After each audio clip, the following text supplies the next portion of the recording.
Konohagakure, one of the 5 great shinobi countries in the Land of Fire. The day was October 10th, for many a day of celebration, but for one kid was a day of fear. His name was Naruto Uzumaki, a child orphaned from birth, and this is a story of how he became the strongest shinobi to ever exist. An orange-clad child runs through the street of a city. Behind him is a mob of angry civilians. For most 5-year-olds, their birthday would be a happy day, but not for Naruto. When he was born, Naruto had the Kyuubi, the strongest of all the Bijuu, sealed inside him after it rampaged through Konoha. Like most of the Jinchuriki, he was hated by most people, and seeing that he was born on the same day of the Kyuubi's rampage, that lead to most people seeing him as the Kyuubi itself. Naruto had learned to stay inside, as he would be assaulted by anyone for any reason. If they even had a reason in the first place, however, on October 10th, they had the Kyuubi Festival, where poor Naruto would be left near death by anyone who could fight or had a weapon. After being kicked out of the orphanage after having 3 years of abuse inside it, he was placed in a rundown apartment by the Sandaime Hokage, one of the few people who showed care to Naruto, the others being a father and daughter at a ramen stand, an ANBU with a weasel mask, and a shy Hyuga heiress. As Naruto couldn't work, he was given a monthly allowance by the Hokage. Unfortunately, he had lost his wallet, and in his attempts to find it, came face to face with an angry mob. Naruto ran down the nearest street to encounter a large wall blocking him.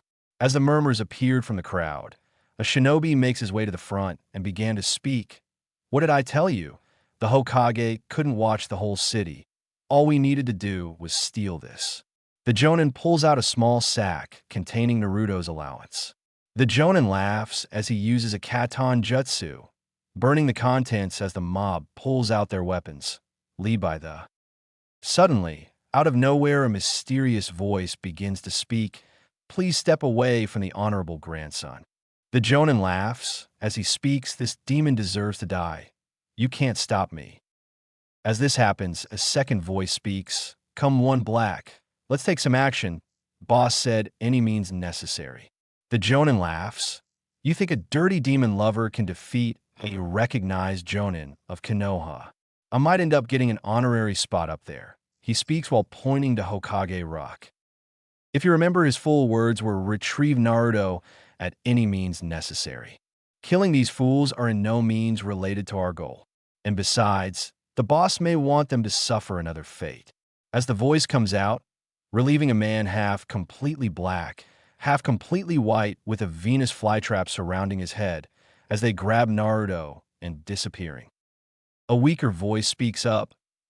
"Good Zetsu. You brought him here. Now we can begin." With all that happens, Naruto gets overwhelmed and curls up in fear, making him unaware of his surrounding. It seems that my wording was somewhat unfortunate. I frightened our guest. There's no need to be scared, Naruto. Everything will be okay. I promise. Naruto peeks up to that he is in a carved stone base, with an old man reaching his hand out towards him. Imagine Shippuden ending 33, and after a minute of considering, decides to take it as he gets up. "So Naruto, I need to talk to you about something important." With this, Naruto's stomach begins to growl as he continues. "It seems you're hungry. I guess I can put off our conversation for some food. I'm sure I can make whatever you want. Soju." Before he can finish, Naruto cuts him of, "Oh. Can we have ramen? Can we? The man slightly chuckles before turning his head. "Zetsu, make some ramen for us." Yes, sir. Yes, sir." After a few minutes and many bowls later, Naruto speaks. "Thank you, mister. This is the best ramen I've ever eaten, excluding Ichiraku, as that stuff is the food of the gods." Such an energetic youth, aren't you, Naruto? Now, if you remember, I need to talk about some things. Let's start. What do you know of your family, Naruto? Naruto pauses for a bit before speaking. "Hokage Ajisen told me that my parents were super strong Jonin who died when the Kyuubi. I don't know anything else, sorry." The man begins to speak. "That's fine. I just wanted to see how much you know. Would you like to know who exactly your parents are?" Naruto begins to beam with excitement. "Do you really know?" "Well, your mother was Kushina Uzumaki, the Red Fury of the Leaf. While born in another shinobi village, she moved to Konoha at a young age and was one of the strongest kunoichi to ever exist. Naruto excitedly speaks, "Really, was Kasan that amazing?" The man chuckles once more before speaking, "That is true, but your father was even stronger than him. He was a shinobi from a small village who proved everyone wrong." Naruto looks at him. How did Toussaint do that? He immortalized his name, Minato Namikaze, as the Yellow Flash and Yondaime Hokage. At this, Naruto begins to smile with pure joy. Toussaint and Kasan were so amazing, but I'm still going to surpass them. How do you know this information, mister? Well, I'm the father of Minato Namikaze, but I'm also the co-founder of Konohagakure, Madara Uchiha. Naruto looks at him. You can't be Madara Uchiha. Wasn't he some insanely strong shinobi who was killed by the Shodaime? Not an old man. Madara chuckles. Me and Hashirama were good friends. He couldn't bring himself to check my body. I survived and nursed myself to health, living alone until your grandmother Omi Namikaze found me one day.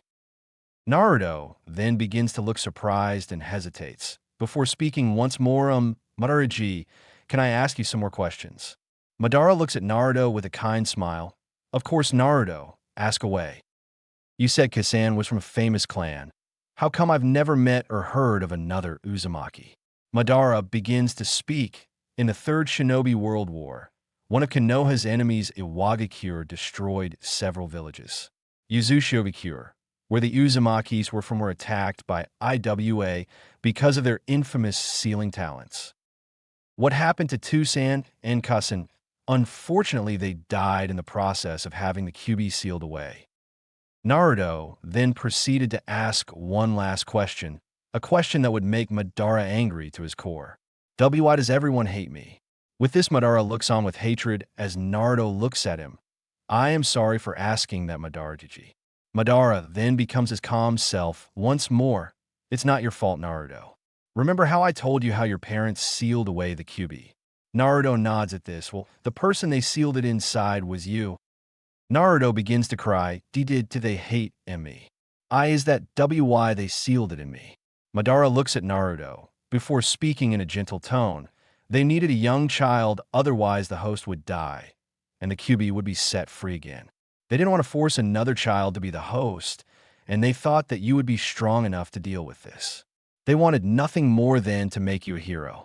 Still with tears in his eyes, Naruto looks up at Madara. Really? Madara simply repeats, really, before pulling Naruto into a hug. Once Naruto stops crying, Madara begins to speak. Now, Naruto, it's time for something important. What is a Madara-ji? I hear you mention you want to surpass your parents. Well, then I'll train you to be the strongest shinobi the world has ever seen and ever will.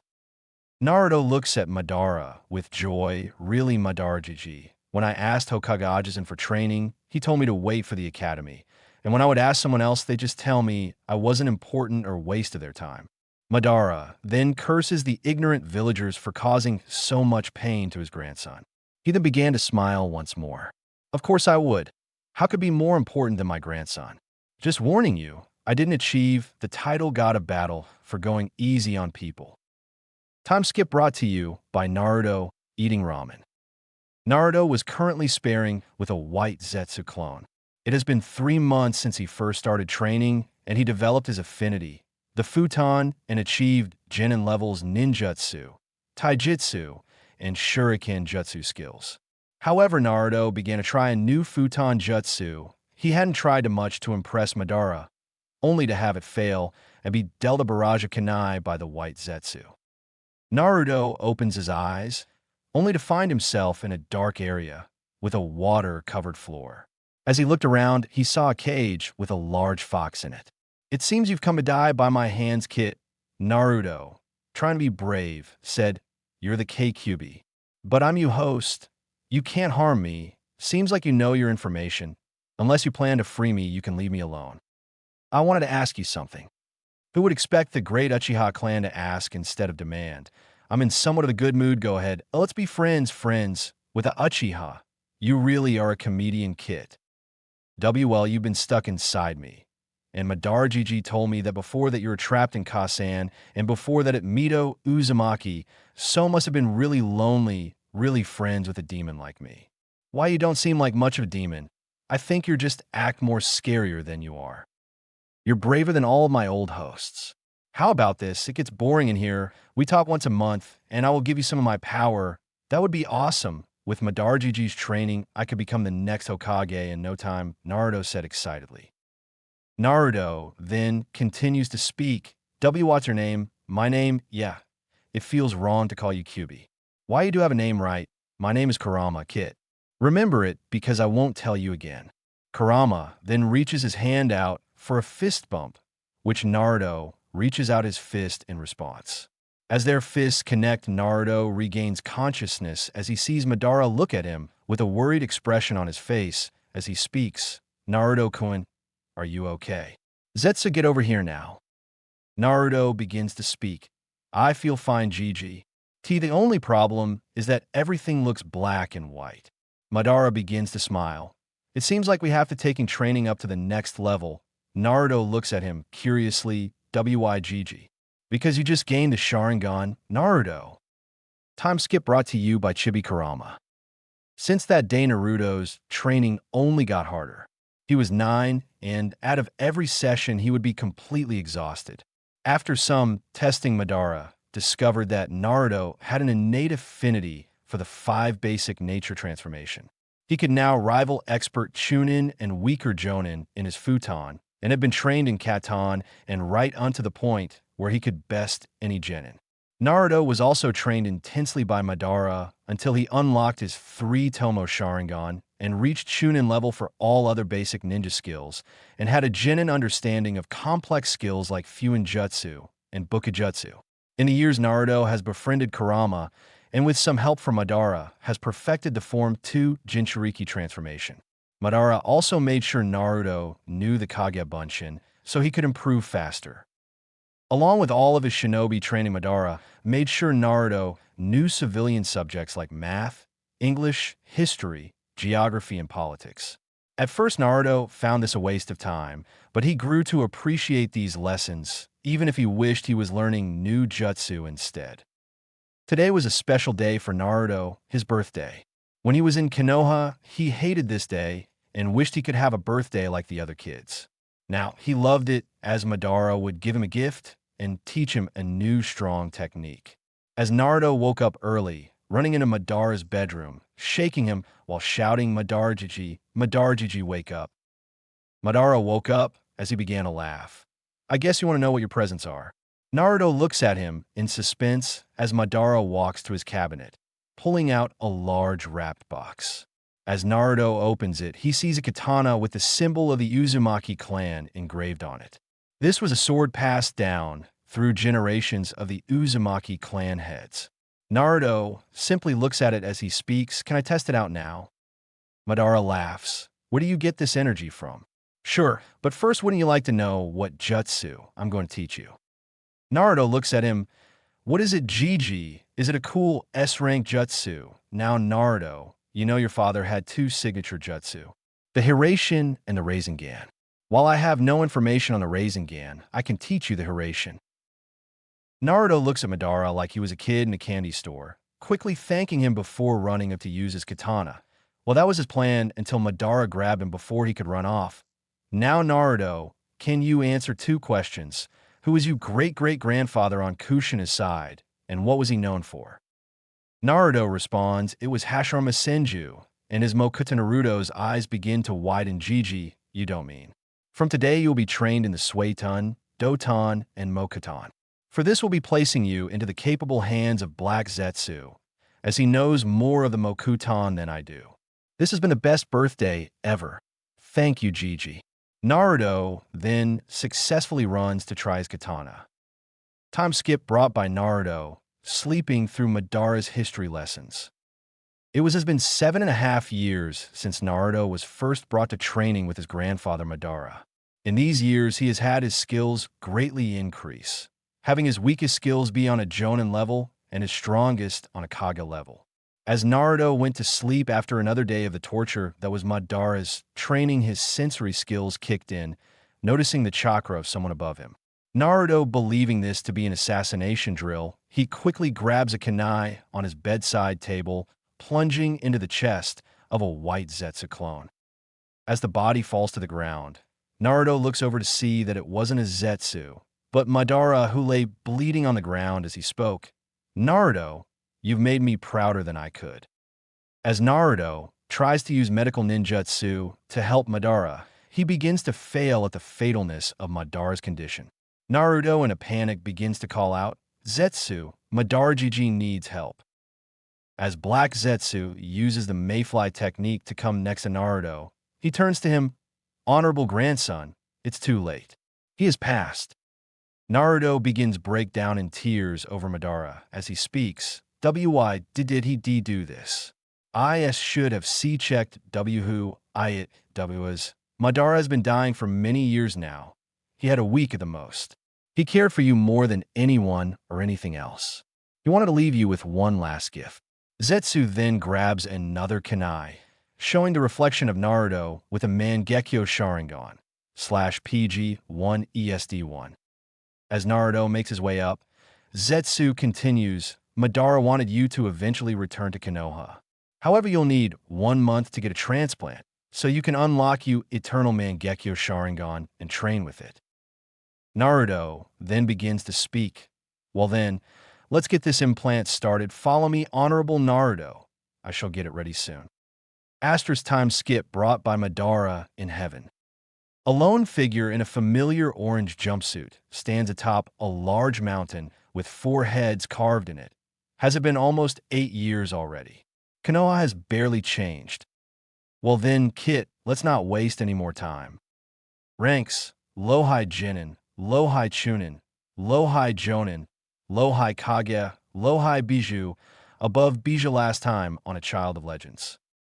A lone figure in a familiarly orange jumpsuit stands atop a large mountain with 4 heads carved in it. Has it been almost 8 years already? Konoha has barely changed. Well then, Kit, let's not waste any more time. This time on a Child of Legends. Naruto began to walk through the streets in a hinge active, making look like a regular civilian. Kit, what are you doing? The Hokage's tower is back that way. I know, I feel like some ramen. It's been forever since I've been to Ichiraku's. What did I expect from you, Kit? As Naruto goes to Ichiraku, he sits down and thinks. Even after all these years, they've kept it all the same. Comes to the front. Hello, sir. What would you like to order?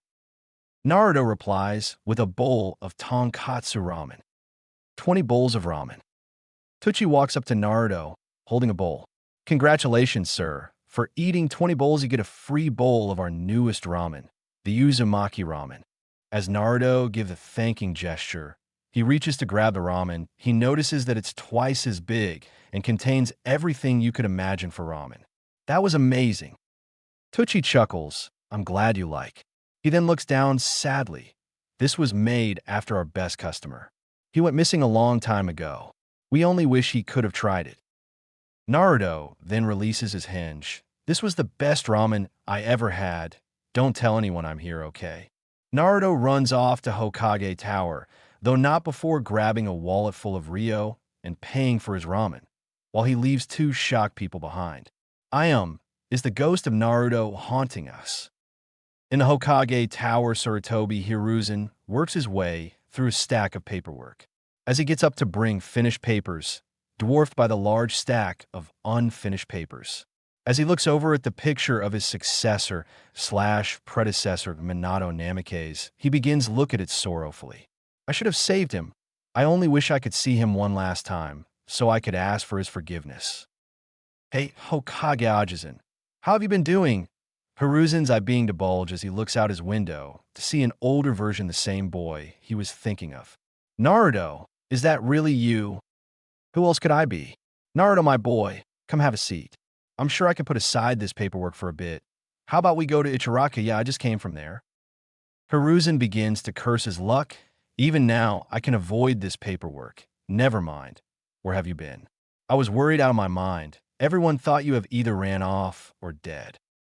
Yeah, it's a long story. I can't tell it all because there are two, potentially three others I want to tell to save time. Two of them I can't right now, but the third is hopefully my Jonin leader. That is, you let me take the academy exam, Naruto says. Hiruzen replies, fine, as long as you tell me who are the other people that you want to tell.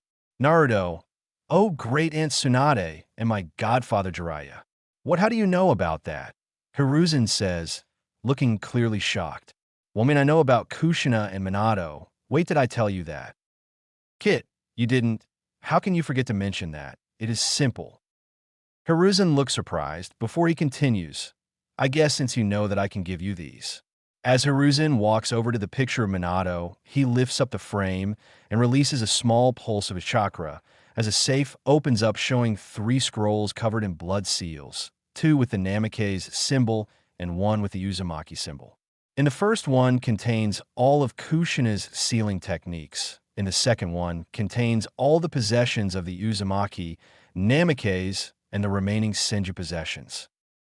As Hiruzen pauses, Naruto asks, and what's inside the third scroll?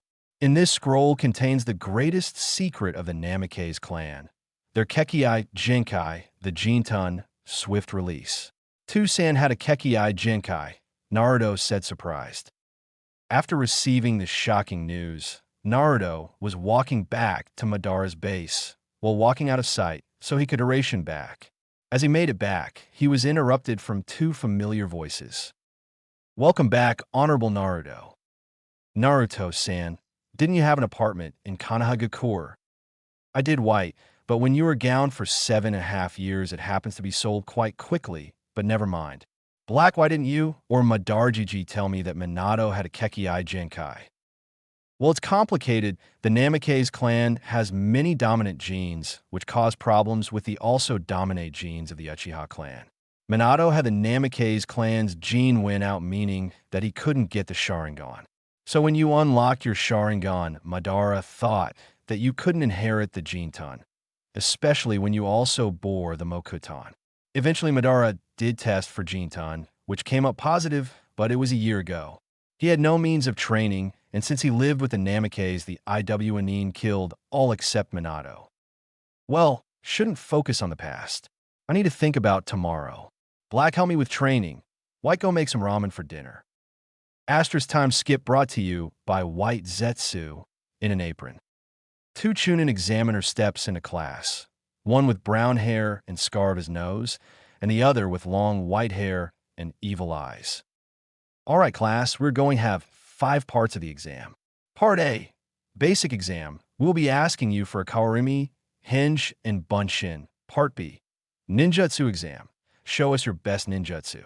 Please note we aren't judging by strongest jutsu, but most effective in battle. Part C, shuriken jutsu exam. We'll be testing accuracy on 10 kunai and 10 shuriken.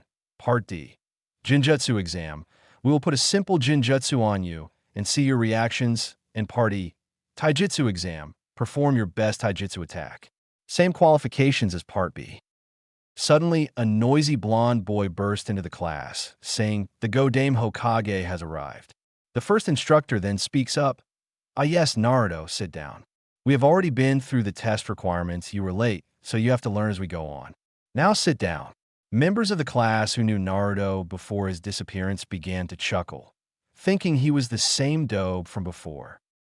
Quick A/N. While he wouldn't have trained in the academy, I'm going to say that the important people already know him. The second instructor speaks up. Irika, since Naruto was late, shouldn't he go first for everything, while secretly scheming to use the blonde for Orochimaru's plans? That is a good idea, Mizuki. All right, Naruto, get up here. Okay, Irika-sensei, Naruto smiled, getting up. Now, I want a Korimi, Hinge, and Bunshin, that exact order. Naruto began by substituting himself with a pile of instant ramen he bought the night before and reversed it while thinking to himself, is this the standards Konoha holds up its genin to? All right, Naruto, good so far. Naruto then began to Hinge. At first he thought he would just become Hokage Aji-san, but had a better thought. Naruto then became an exact replica of Madara in his prime and began to evilly chuckle like Madara would. This caused Iruka and Mizuki to look on in shock at how Naruto's hinge was able to copy exact subtle details and voices. This level of hinge control wasn't expected for Academy students. Alright, good accurate hinge, and extra points for modified voice. Naruto removed his hinge and began to ask, do I have to do a regular bunshin, or can I do any kind? Iruka responded, sure, do what you like, still a bit rattled from seeing the level of his hinge. Naruto then begins to make hand signs Kage Bunshin, no jutsu, and 10 identical Narutos appeared. Iruka soon became startled. T10 Kage Bunshins. You can sit down, Naruto. Next up is Sasuke Uchiha. Sasuke passed by Naruto, smirking, ha, 10 I can make more than double the amount of Bunshins dope, while Naruto thinks it doesn't matter how many basic Bunshins you make, currently you couldn't even make one Kage Bunshin. Asterisk, quick time skip brought by Salty Sasuke. Alright, now for part B, we have Naruto Uzumaki, said Iruka nervous of what might happen after his display in part A. As Naruto steps up, facing a training dummy, he begins to think, alright, let's hit them away, literally. I should probably do C class. That's probably Sasuke's limit. If I use B or above, it would seem strange. Tiger, Ox, Dog, Rabbit, Snake. Futon, Daytapa, Wind Release, Great Breakthrough. The training dummy is torn to shreds and is sent flying across Konoha. Maybe I overdid it a little bit, Naruto thinks. You don't think, Kit? Everyone's favorite Bijou replies. Iruka stands in shock, not expecting that much force. I'll just say that a 100% for ninjutsu. Mizuki begins to think, I thought this kid could be manipulated, still he may serve another purpose. Asterisk second short time skip, brought by angry Sakura and her killing intent. Alright class, it's time for part C. First up is Naruto Uzumaki. Iruka says, shivering at Naruto's name. Now Naruto, have you done target practice before? Iruka questions, unsure if Naruto knows what to do. I'm assuming it's the basic, get as close to the middle as possible, Naruto says, pointing to 10 targets. Iruka nods and hands him 10 shuriken. Naruto takes one and performs a shuriken Kage Bunshin no jutsu and does the same with 10 kunai. Naruto thinks to himself, even though I hit the bullseyes, my accuracy wasn't that great. I only barely got a few in. Wow, Kit, after all that training with Madara, you must have inherited his extremely high standards. Iruka blinks a few times before speaking. That's another 100%. This time a banshee of a pink-haired kunoichi speaks up, but Iruka-sensei, Narabaka barely got some of them in. Iruka respond, that is true, but Naruto only used one kunai and shuriken. He could retake the shots he didn't do as good in. Sakura begins to sulk while thinking Narabaka should teach that parlor trick to Sasuke-kun. Asterisk third short time skip brought by Hinata, hiding in a corner. Alright, part D. You know the drill. Naruto, get up here. As Naruto walks up, Mizuki talks to Iruka. Naruto seems to be strong. Since I am the better Jinjutsu user of the two, maybe I should be the one to put him under, and is given a simple nod from Iruka.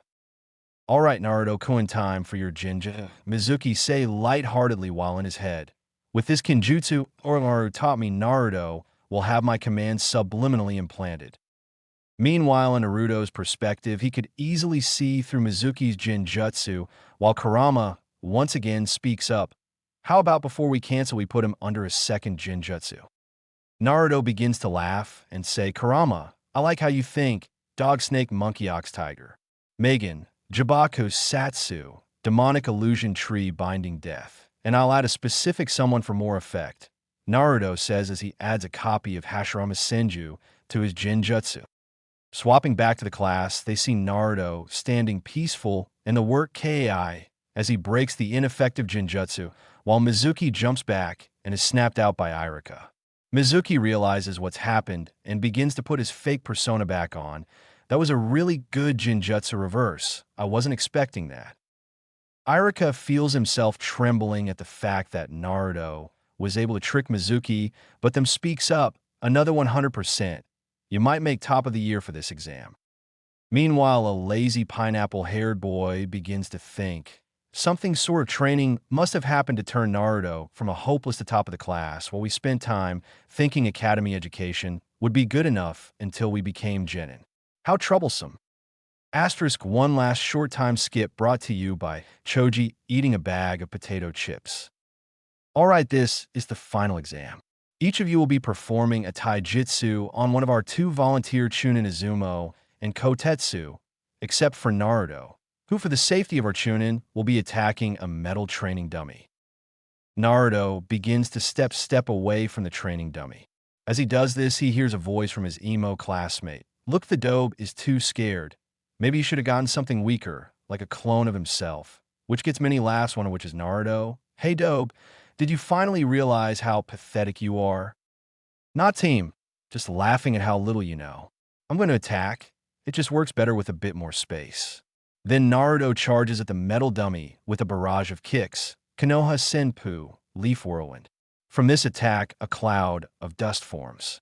When it dissipates, a perfectly fine Naruto stands next to a completely battered metal dummy. Iruka freezes for a second before speaking. Another 100% for Naruto Uzumaki. Thank God God used the dummy, muttering the second part. Meanwhile, in the distance, a kid, only 1 year older in a green bodysuit, talks to himself. YOSH, the fires of youth burn strong in him. He will be my eternal rival, or I shall run around the village 1,000 times. Asterisk time skip brought to you by Mizuki finding Orochimaru's pedo magazines. What? I didn't say anything about non-short time skips asterisk. As Mizuki is running into the forest with the scroll of seals on his back, he thinks to himself, how easy could this be? Now Orochimaru will give me the power and respect I deserve. Mizuki quickly stops to see Sasuke Uchiha training in the woods. Orochimaru said he wants a Sharingan. If I deliver Sasuke, I'm sure that I will take the spot of Orochimaru's right-hand man. Mizuki then begins to perform a hinge, making him into Iruka. Hey Sasuke, I saw Naruto got better than you. I have a friend who can make you stronger. Sasuke glares at him angrily. That team got lucky. But more power could be useful for later. As the leader of the almighty Uchiha clan, you must tell me who this friend is. Well, his name is Orochimaru. He is even stronger than the Hokage. He will give you all the power you'll need. And Mizuki begins to think and will make you body his own, you arrogant brat. One last question. Do you think you're the only one who can to a hinge? Mizuki jumps back and pulls out a Fuma Shuriken as he disperses his hinge and says, come on, Iruka. Can't we bargain? You let me escape, and I'll spare you life. I guess we could, if I was Iruka, as the Sasuke hinge disperses to reveal Naruto instead. Well, I guess that this has to be like this, as Mizuki disappeared into a smoke, as the real Mizuki throws a Fuma behind him. Naruto activates his Sharingan, easily dodging the Fuma and using an incredible burst of speed rush to Mizuki grabbing by the chest. A fully awakened Sharingan. Orochimaru would have loved this, but it's a shame even with it you're so blind. Mizuki using this conversation to distract him while he finished his hand signs. Katan. Goryuka no Jutsu. Fire release. Great Fire Dragon release. As this attack hits Naruto, Mizuki begins to laugh maniacally before he hears a voice. Did you forget? I have Kage Bunshins. Mizuki then feels the cold steel of Naruto's Uzushio katana against his neck. As Iruka approaches Mizuki, he sees Naruto against Mizuki, easily winning. As Naruto sensed Iruka coming, he deactivated his Sharingan. As Mizuki panics, he finds one last way out. Now, Naruto, would you like to why you were hated by everyone? Iruka realizing what Mizuki is going to do, he yells out, Mizuki, you can't. Naruto begins to chuckle. Wouldn't happen to involve my birthday, the Yondaime Hokage, and a certain fox, now would it? Both Iruka and Mizuki panic that Naruto knows. Iruka for Naruto's sake and Mizuki for his well-being. Naruto then speaks up for betraying the village for the Nukenin Orochimaru. attempted kidnapping of the clan had an important bloodline, attempted murder of a civilian, and breaking the law placed by the Sandaime. I grant you the inability to perform hand signs. Naruto then swings his katana in a flash, cutting of both of Mizuki's arms and using a medical ninjutsu technique to have flesh grow over the wound. Mizuki screams in pain before smirking. I can tell your secret you have, but Mizuki finds himself unable to continue. Naruto then speaks up. Oh yeah, I used that coercion jinjutsu/kenjutsu, so you couldn't spill my secrets before knocking Mizuki out with the butt of his sword. Hey, Iruka-sensei, bring him to the old man. Iruka speaks up. Thank you, Naruto. Can I treat you to dinner for what you've done? Naruto then turns back into his old bubbly self. Ichiraka ramen. 8 p.m. I'll see you there, Iruka-sensei. Time skip brought to you by Hiruzen and a mountain of paperwork. As Iruka walked into class with a box of Genin headbands, he began to think about last night. When he was first born, he hated him, but after seeing him, he began to feel sorry as he reminded him of his young self. Then he met the new Naruto, more serious but still Naruto. Meanwhile, with our double-sided protagonist, he is lying down in class, sitting on a desk by himself at the back, far away from Sasuke, until he hears a voice. Hey Naruto, do you mind if we sit here? He looks to see Shikamaru, and not far behind Choji follows. Yes, sure, Naruto said as he moved over. Choji hands over a packet of chips. You want some, man? Yeah, thanks, Choji. He then chuckles. Don't worry, I'll be sure to leave you the last chip. Shikamaru begins to speak up. Hey Naruto, you gotta change your clothes. Shikamaru points to Naruto's new clothes, his Shippuden clothing, but instead of bright colors, it mainly black with a few shades of dark gray with kanji for 9 on the back, and a locket with Madara's EMS engraved on the front. Well, I'm a ninja now. I need proper clothes since I can't blend in with that orange monstrosity. Oh, and before you ask, this locket is a family heirloom I recently discovered. While we're talking, I have one more questions. Fire away, Shika. How did you get so strong? Last time we were together, you were dead weight. Naruto gives of a small chuckle and a cryptic answer. We are all affected by time, some more than others. Before Shikamaru could ask any Iruka enter the class, Naruto began to lay his head down until he called his team. Now before I start, I bet you are wondering, where is Mizuki? Well, unfortunately, he was captured for betraying Konoha to work for the S-rank Nukenin Orochimaru. Naruto began to tune Iruka out until he heard something interesting. Now, this is a very special team. This year, Team 7 has the top shinobi Sasuke Uchiha, top Kunoichi Sakura Haruno. This is met by a loud, yes, suck it, Ino pig from Sakura, and every other guy thinking, what poor soul will be on this team? Iruka then continued, and our last member is an extra unique case. A student who for the first time since the Yondaime got a 100% on all parts of the Genin exam. But due to this year's graduation being an average of all of exams through the school year, and this student only joined yesterday, he was the dead last Naruto Uzumaki. This was met by a come on, not Narabaka from Sakura, and an angry glare with a patent Uchiha grunt from Sasuke towards Naruto. Kid, you don't know how sorry I feel for you right now. I mean the emo and the fangirl, Kurama says while bursting out laughing. You know I could put you in a smaller, wetter, darker cave than you're in Kurama. I'll shut up now. Good? After 3 hours of waiting, Team 7 were still the room. Sasuke was thinking of who knows what, Sakura was fawning over Sasuke, and Naruto was thinking some interesting teams. Team 10 with an Inoshikaicho, a team as old as the village itself, and the incompatible teammate, a shy heiress, an obnoxious wild beast, and his dog, and an antisocial bugman. Then again, we're pretty incompatible ourselves. Then a silver-haired jonin wearing a mask over his face and a Hittite forehead protector over his left eye. He looks familiar.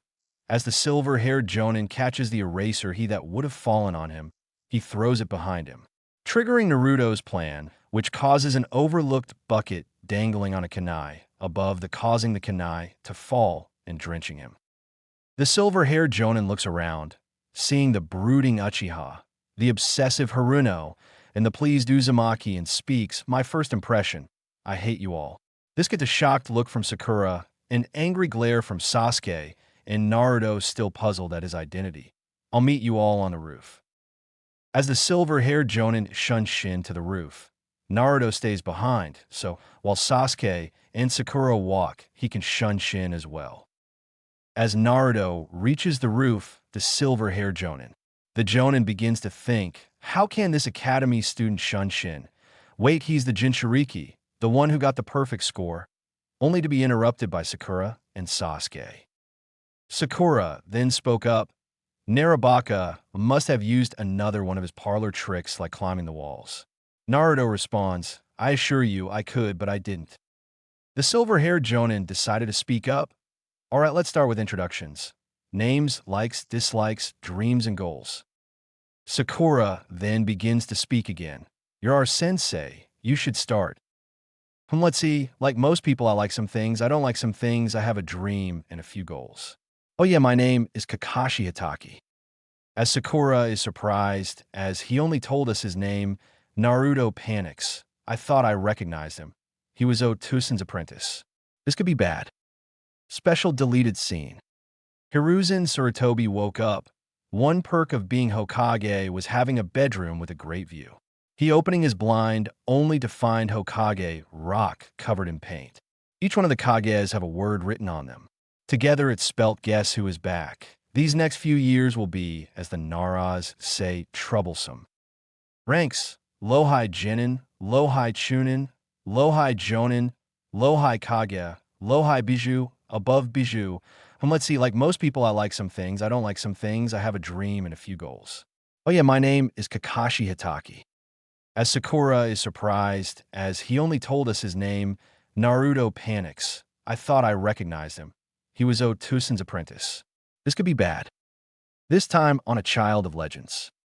While pretending to be composed, Naruto is secretly panicking. If Kakashi recognizes me as Minato's son, this could be bad. I need to do something. Hey kid, calm down. No one has picked you as related to the Yondaime. Even if he is his apprentice, it has been a while since he died. He probably can't even remember what Minato looks like at the top of his head. Thanks, Kurama.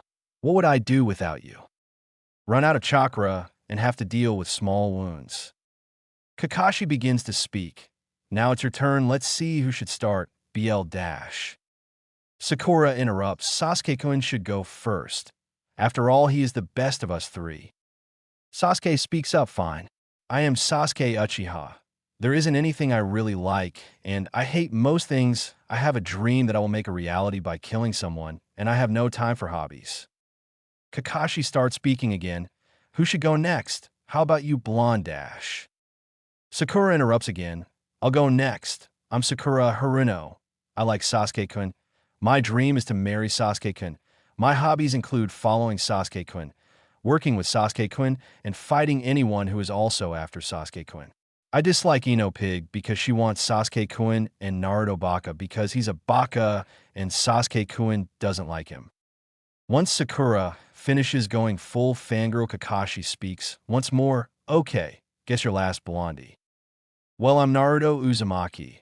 I like training, people who can stay silent, people who are kind and ramen. I dislike traitors, Iwagakure, people who use others for their own means, a few specific members of the Uchiha clan, and that it takes 3 minutes to cook instant ramen. My dreams are to become Hokage along with a few other titles, beat a few certain people, and get a lifetime of free ramen at Ichiraku's, and my hobbies are fighting strong opponent, reading, and trying new types of ramen. As Kakashi begins to think, this is an unusual team. A brooding loner of an emo who would make a good psychopath, a creepy noisy fangirl who cares for nothing else than Sasuke-kun, and some mysterious blondie who knows too much and is possibly schizophrenic. Alright, my cute little Genins, we will be training in Training Ground 3 at 7 a.m. It would be best if you didn't have breakfast. As Sasuke and Sakura went their separate clan houses, Naruto walks towards the shinobi apartment block. Now, while most places either ban Naruto or made him pay higher prices for items of worse condition, the shinobi apartments where Hokage run. That means as a ninja, he has every legal right to enter and live as long as he follows the rules. As Naruto enters the doors, the female receptionist looks at him with disgust and speaks with venom in her voice. Sorry, building police, we don't allow filth in here. Naruto replies, that's fine, but I'm a shinobi and law overrides policy. The receptionist began to smile and think the brat's a shinobi. That means Hokage-sen won't give him an allowance anymore. I'm sorry, but to rent out a room, we must be sure you can pay. You can pay right. Naruto reaches into his pocket, pulling out a black wallet, opening it, showing it's full of Ryo he got from Madara, not to mention the payment he got for stopping Mizuki. How can you make that much money in 2 days? She begins to scream, thief, thief.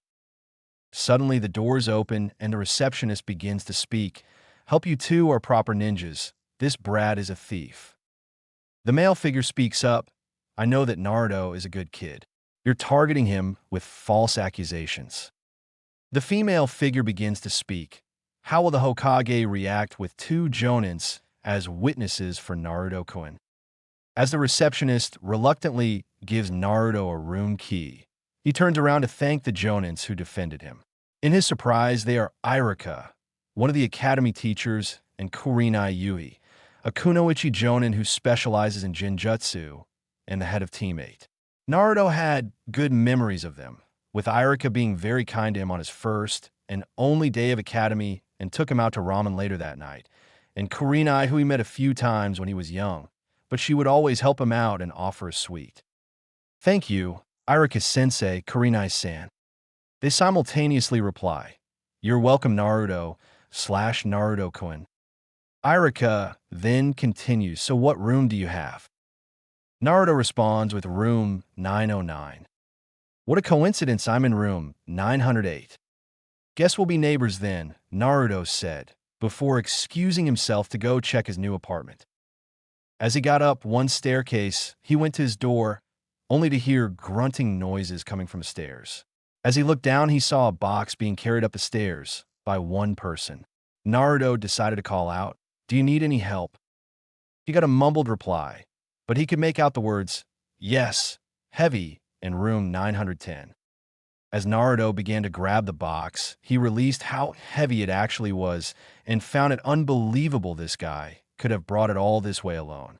As Naruto summoned a group of Kage Bunshins to help him lift the box. As he went to see if the other man was okay, he saw him, someone around his age in a green jumpsuit, a black bowl cut, and large eyebrows energetically rushed towards him. YSH, are you Naruto Uzumaki? Yes. Naruto replied, taken aback by his seeming endless energy. YSH, thanks to fate, ironically have once more encountered my youthful rival, a Kakashi to my Gisan. Did you say Kakashi? YSH, he is my master, Mato Guy's eternal rival, like we will be and participate in youthful challenges. Let's make a deal. I have been assigned to Kakashi. If I lose his Jinin challenge, we won't be eternal rivals. And if you win, my soon-to-be eternal rival. I was getting to that. If I win, we have a youthful challenge ASAP. Naruto says, shuddering when he said the words, youthful challenge. YSH, I agree to this deal. Anyway, goodbye my eternal rival. Rock Lee away. As Lee leaves, he thinks to himself, how did my eternal rival know about the Jinin challenge? Asterisk time skip brought to you by Lee and Guy training at midnight. As Naruto walks to training ground 3, he looks at the time, 9:50 that should right. As he sees Sakura and Sasuke waiting. Sakura makes her way to Naruto, screaming at him, why are you so late, Narabaka? Kakashi-sensei said to be here by 7. Naruto calmly responds, well, Kakashi isn't here, is he? That's on time in my books. As Naruto walks away, he begins to think, strange. When she's angry, Sakura kind of reminds me of Rock Lee, as he walks to a tree shaking a branch to wake up a Kage Bunshin. Wah. Oh, good morning, boss, the Kage Bunshin says as he salutes the real Naruto. Have you come to relieve me from my post? Naruto simply nods as the Kage Bunshin disappears. As he walks back to the group, he sees Kakashi. Sorry a black cat crossed my path. Had to take the long way. While Sakura and Sasuke both look at Kakashi angrily, Naruto responds, It's fine, I just got here myself after getting lost on the path of life. Kakashi begins to think, I've found him, my perfect student. I finally found him. Okay, so we're going to do your test. Sakura begins to talk. Kakashi-sensei, we already did our test. That's why we're on this team. You didn't think that was all there was. We're just assessing if you could make Genin. We has 12 teams, but only 3 will pass this year. The others will go back to the academy. What? Then what is our test? Kakashi then reaches into his pocket, pulling out 2 bells. You 3 will have fight me to get these bells in a certain time. Kakashi pulls out a timer as well. Either all 3 fail and sent back to the academy. All 2 pass, and 1 gets banned from becoming a ninja. To everyone's surprise at the last statement, Kakashi goes to put down his timer. Okay, I'll be kind and give you a 1-minute head start. Oh, and come at me like you want to kill me. As the 3 soon-to-be Genins run away, each in separate directions, they start to think. Please, this Jonin doesn't seem that tough. I will get the bells as I am of the unstoppable Uchiha clan. Yes, this way Narabaka can fail and Sasuke and I can be on the team alone. This seems strange. What do you mean, kid? Don't worry. I'll let you later once my plan works. Back to Kakashi, he begins to search the training ground while keeping his eyes on his Ika innocence. And for the 3rd time, Jiraiya does it once again. Kakashi then turns around, throwing kunai at a nearby bush. Suddenly, Kakashi walks up, seeing a log before catching a kick by Naruto from behind. Nice try, Naruto, Kakashi says before putting his book away and catching a second kick and throwing him to the ground. Your Konoha simple won't work on me. Now it's time for lesson 1. Taijutsu, make it strong and hard to dodge. Kakashi then vanishes with a Shunshin, with him appearing behind Naruto, delivering a punch to the back, before he disappears in a burst of smoke. Like I thought, a Kage Bunshin. But where's the real Naruto? Kakashi thinks before rushing off to find his Genin. Sakura sneaks through the forest. What to do? I'll find Sasuke-kun, and we'll get the bells together. As Sakura begins to walk through the forest until she stops as she sees Kakashi walk through, thank God. I don't think he saw me. Wait, is that blood? Sakura tilts her head to the bloodied and beaten corpse of Sasuke. Sakura begins to scream. Meanwhile, Kakashi looks at a petrified Sakura in the middle of a regular forest. Lesson 2.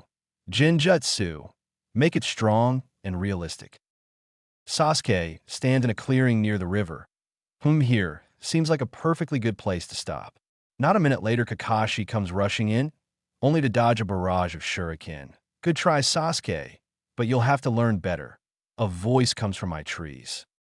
Sasuke and Kakashi turn, only to see Naruto lying on a branch reading a strategy book written by Sarutobi.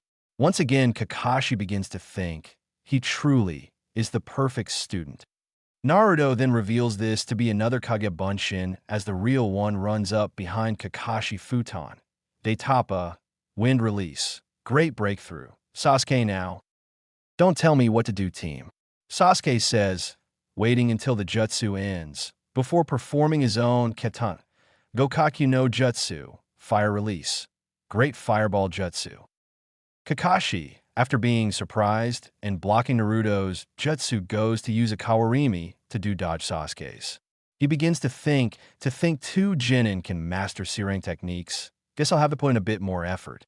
Kakashi then begins to speak. Lesson 3. Ninjutsu. Make use of your surroundings. Suiton. Suijin Hiki. Water release. Water wall. Naruto begins to think that's a B-rank jutsu. Sasuke wouldn't be able to take this. Luckily, I have a way out. As the wall comes crashing down on the 2 as a wave, Naruto and Sasuke both lay down knocked out. Kakashi begins to think, this gives me more time to read until they get up, if they get up before the time is done. As Kakashi leaves, 2 figures pop out from under the water, Naruto and Sasuke, while fake bodies get up. Boss, Did we get him? Naruto simply nods before those two disperse. Hey team, how did you do that with Bunshin? Sasuke asks, sounding more like a demand. It doesn't matter. You won't be able to use it, Naruto says before throwing a scroll at Sasuke and running off. Meanwhile, the forest, the mortified Sakura, is still in her place. As Naruto walks towards her, low C-rank Jinjutsu. The girl may have excellent chakra control for a recently graduated student, but this is pushing it, Naruto says before going to remove the Jinjutsu Ki. Sakura look around before seeing Naruto. Narabaka, where is Sasuke-kun? Naruto, surprised, begins to open his mouth. Huh. Sasuke-kun, he must have been the one to free me. Now tell me where he went. Naruto points to a direction as Sakura runs on. Kid, are you going to tell me your plan now? Patience is a virtue, Kurama. Besides, the best part is coming up. As Sasuke is running through the forest, he reaches a clearing. As he stops and looks around, he begins to think, first that team interrupts me, then he lets Kakashi get away. Never mind, I'll still win. However, his train of thought is interrupted by a pink-haired fangirl. Sasuke-kun, I found you, Sakura says happily until she sees a kunai come flying past, almost hitting Sasuke. Ma, you're both up. Never mind, you can't beat me, Kakashi says, rushing at Sasuke, grabs a katana, leaving an empty scroll behind. With this, those bells will be mine, Sasuke says egotistically. As Kakashi jumps back, Sasuke caught me by surprise, however, at this rate, he won't win. As Kakashi goes to rush forwards, he feels something wrap around him, constricting his movements. Behind him was Naruto, who snuck up behind him using the Doton. Mogurigakure no Jutsu, Earth Release, hiding like a mole before the chakra chains, a versatile technique made by the Uzumaki clan. As Kakashi struggles to break free, eventually sending lightning chakra down his right arm, breaking the chains. However, as soon as he breaks free, new chains form. Kid, are you sure you can hold them? You haven't perfected the chakra control for this attack. All I need is for those to grab the bells. Naruto thinks before speaking. Hey, what are you waiting for? I can't keep these chains up forever. Sasuke begins to up, grabbing one bell, throwing it to Sakura. The dough might be stronger, but Sakura will be easier to work with, Sasuke thinks before grabbing the other bell. Naruto then removes the chakra chains from Kakashi, and he begins to speak up. Well, congratulations, you three made it. Sakura then speaks up, but Kakashi-sensei, you said only those who get the bells will win. Naruto then begins to chuckle before saying, the point of the test is teamwork. Kakashi, somewhat shocked that he knew, asked, how did you figure that out, Naruto? Well, at first it seemed strange that only 2 would pass. You said 3 teams would pass, and every team I heard of had 3 genins. Then you used skills above genin level. No normal genin could beat your genin. That's when it hit me. We had to work together. Impressive, Naruto. Well, now it's time for early lunch. Now I had breakfast. Figured it was either a trap or we were having an eating contest, and the second is rather unlikely. Asterisk time skip brought to you by Kakashi reading Ika novels. As Kakashi walked towards Hokage Tower, I'm late. Sorry, I was helping an old lady cross the street, he says. As he looks around, he sees the Hokage sitting down and Irika standing up. Suddenly, Naruto jumps in through the window. Sorry for being late, but I knew it would take Kakashi-sensei around 3 extra hours. Then Hiruzen begins to stand up. All right, Naruto, now tell us why you called us here. All right, now for my 5th birthday, until 2 days ago, I was missing. While I want to keep this a secret for now, I can trust you 3. Now, while Hiruzen knows this, my mother was Kushina Uzumaki and my father were Minato Namikaze. At this statement, Irika looks surprised, while Kakashi just freezes in shock at the fact Naruto was his sensei's son. While they were both died in the Kyuubi attack, I stayed with my grandfather on my father's side. At this point, it was Hiruzen's time to react. Minato said that his father, Monsieur Namikaze, was killed in the IWA attack on the Namikaze village. Minato only believed his father died. Also, he hid the real name of his father, Madara Uchiha. Naruto says as his eyes flare from regular to Sharingan to eternal Mangekyo Sharingan. Along with this, I have affinities for all 5 basic natures, the Mokuton, working on my Jinton, and the Inten, Blaze release. Kakashi is still shocked. Now the fact that Minato was Madara's son, Irika only thinks, so that's why he hinged into Madara, while Hiruzen proceeds to ask questions. So Minato also had the Sharingan. No, the Namikaze genes overpowered the Uchiha genes, leaving him with only his Jinton. Do you have any other abilities? I can use my mother's chakra chains, learn how to harness my extremely large chakra, can use the Night-Aimed water creation technique. Oh, and I befriended Kurama. Now Naruto, who is Kurama? You would know him better as the QB. At this time, it is Irika's chance to speak. What Naruto? You can't befriend that demon. He attacked US 12 years ago. That wasn't his fault. I learned so around when I was 8. Flashback brought to you by Hashirama and Madara fighting in heaven. I still don't get a Kurama. Why don't you like Madara Gigi? He used his damn eyes to control me. He only wanted to make sure Hashirama was strong enough to defend the village. He never meant to have you sealed away. Even if I like Konoha, I still think he could have done something else. Wait, if you like Konoha, then why did you attack? All right, Kit, listen up because I won't be repeating myself. When Kushina Uzumaki, your mother was pregnant, the seal was at its weakest. Some strange masked man, proclaiming himself to be Madara, was able to break the seal. He must have been an Uchiha as he had also used the Sharingan and commanded me to destroy the village. I have to tell Madara Gigi about this. Naruto says as rushing through rooms until he finds Madara. Ah, Naruto-kun. What does my precious grandson want? Madara says with a smile. Madara Gigi, some man with a Sharingan caused Kurama to break free and commanded him to attack the village 12 years ago. Madara begins to give a reassuring smile. Now, Naruto-kun, I told you about the Uchiha massacre, right? Yes, you did, Madara Gigi. Well then, whoever this Uchiha is, he must have died then. As Naruto leaves the room, Madara begins to call out Black Zetsu. Honorable Madara, what do you need? When the QB broke free 12 years ago, a man claiming to be me freed it and controlled it. I want you to search for him. Yes, Honorable Madara. Flash forward brought to you by Mito, hitting them both over the head. So that's what happened. Hiruzen begins to ask a few more questions, and then they all leave. As Naruto begins to head back to his apartment, Kakashi steps out of the shadows. Hey Naruto, I need to ask you something.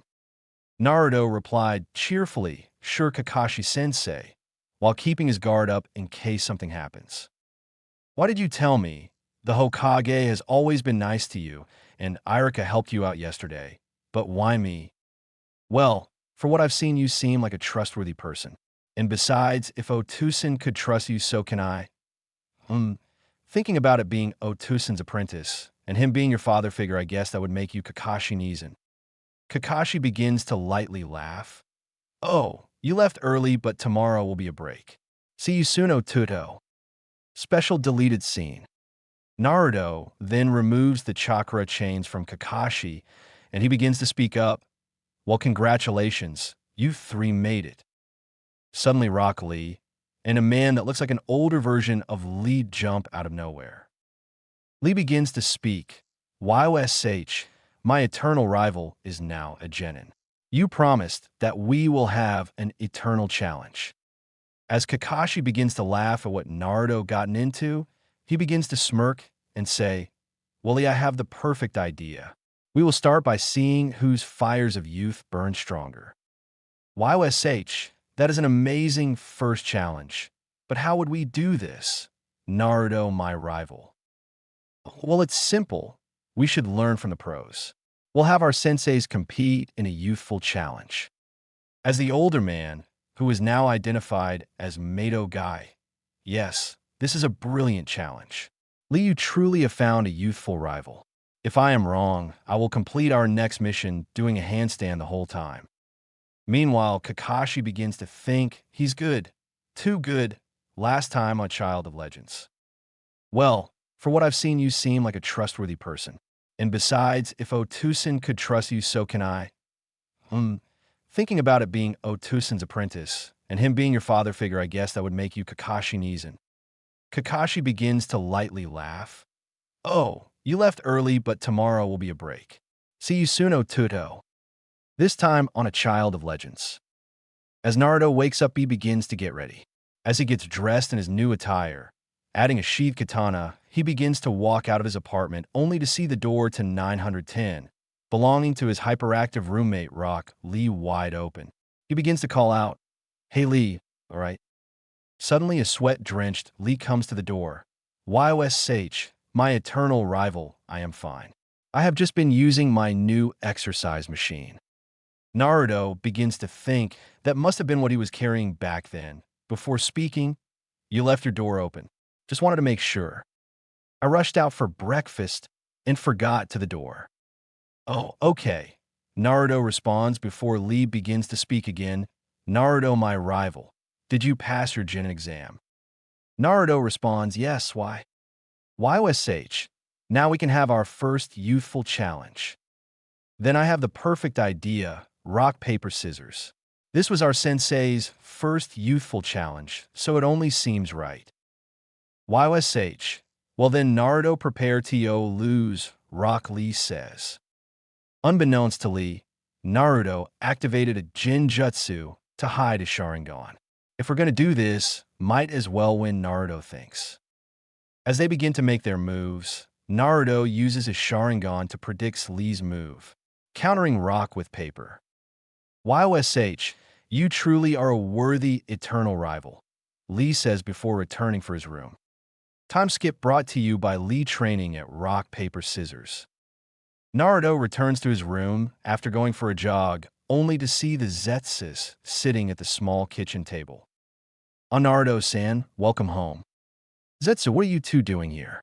We are only supposed to meet up away from villages or in Madara's base. Madara asked us to make sure the fake Madara who released the Kyuubi was dead. We found that he is puppeteering the Akatsuki group that controls Amage Cure. This is bad. AIM is the strongest nation, not including the 5 great shinobi countries. Okay, this is what you're going to do. Black and white. You'll go to fake Madara, pledge loyalty to him if you're the real Madara. From there, you will work for the Akatsuki, and we will meet once a month at Madara's base to discuss new information." "Yes, Honorable Naruto. Hi, Naruto-san," both Zetsus say before combining and leaving with a mayfly. "And what should I do now?" Naruto begins to think. "You could work on the Jintan. It's hard to learn without a teacher. You could always do some more exercise. I feel confident where I am for now.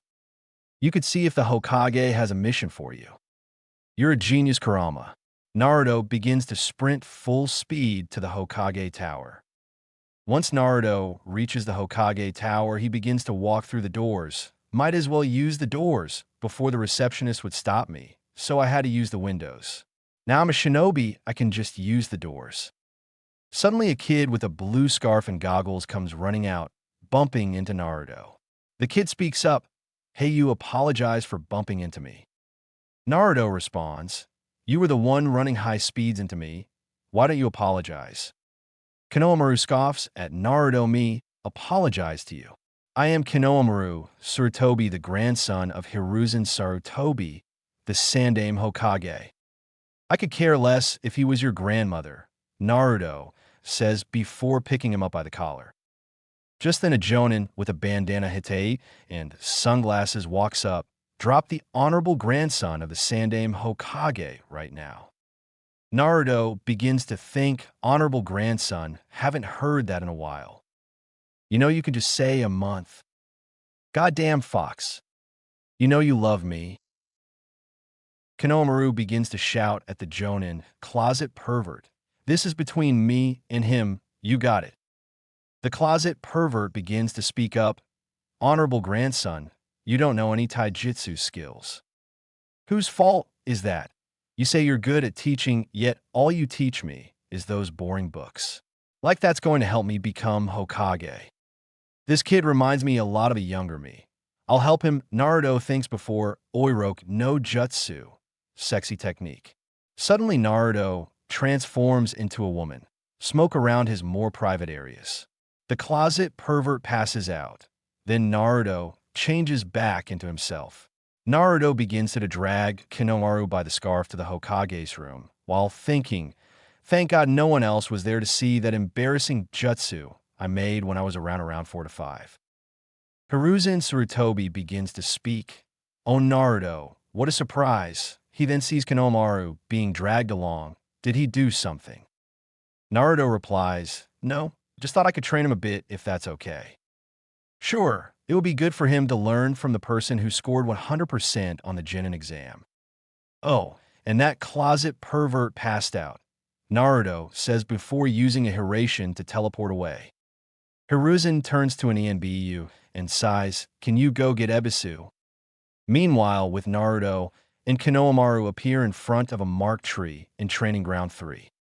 After the initial shock of teleporting, Konohamaru begins to speak up again. Did you really get 100% in the Genin exam? Naruto simply nods. Cool, you must have got top of the year. Nah, I was dead last. I only took the Genin exam. Well, then you sound like a failure. Why should I learn from you? All right, kid, listen up. I know you must hate only ever being recognized as the honorable grandson. So out here, you're just a gaki. As a Genin, I instantly know more than you. I can teach a few techniques. Konohamaru's eyes begin to sparkle. Wow. No one's ever taught me proper techniques before. Time skip brought to you by Kakashi and Ebisu reading Aika together. As the sun began to set, Konohamaru was worn out. He spent the day learning the basics of Taijutsu, Kagebunshin no Jutsu, and Oiroke no Jutsu after some pressuring. It turns out like Naruto, Konohamaru had a large chakra amount, however, it was only around low Jonin, and he could currently only make a single Kagebunshin. Suddenly Ebisu, the closet pervert, comes dashing towards them and speaking, how dare you take the honorable grandson? He doesn't need teaching from the likes of you. Naruto begins to speak. Pay attention, Konohamaru. This is a secret technique. Harimu no Jutsu, harem technique. Then a group of Kagebunshins, performing the Oiroke no Jutsu, swarm around Ebisu until he passes out once more, blood dripping down his nose. Konohamaru looks in admiration. Wow, you're so cool. Naruto speaks. Unfortunately, this is the end of a lesson. Maybe we have another one in a few weeks. Just remember this. Being the Hokage doesn't just mean you're the strongest.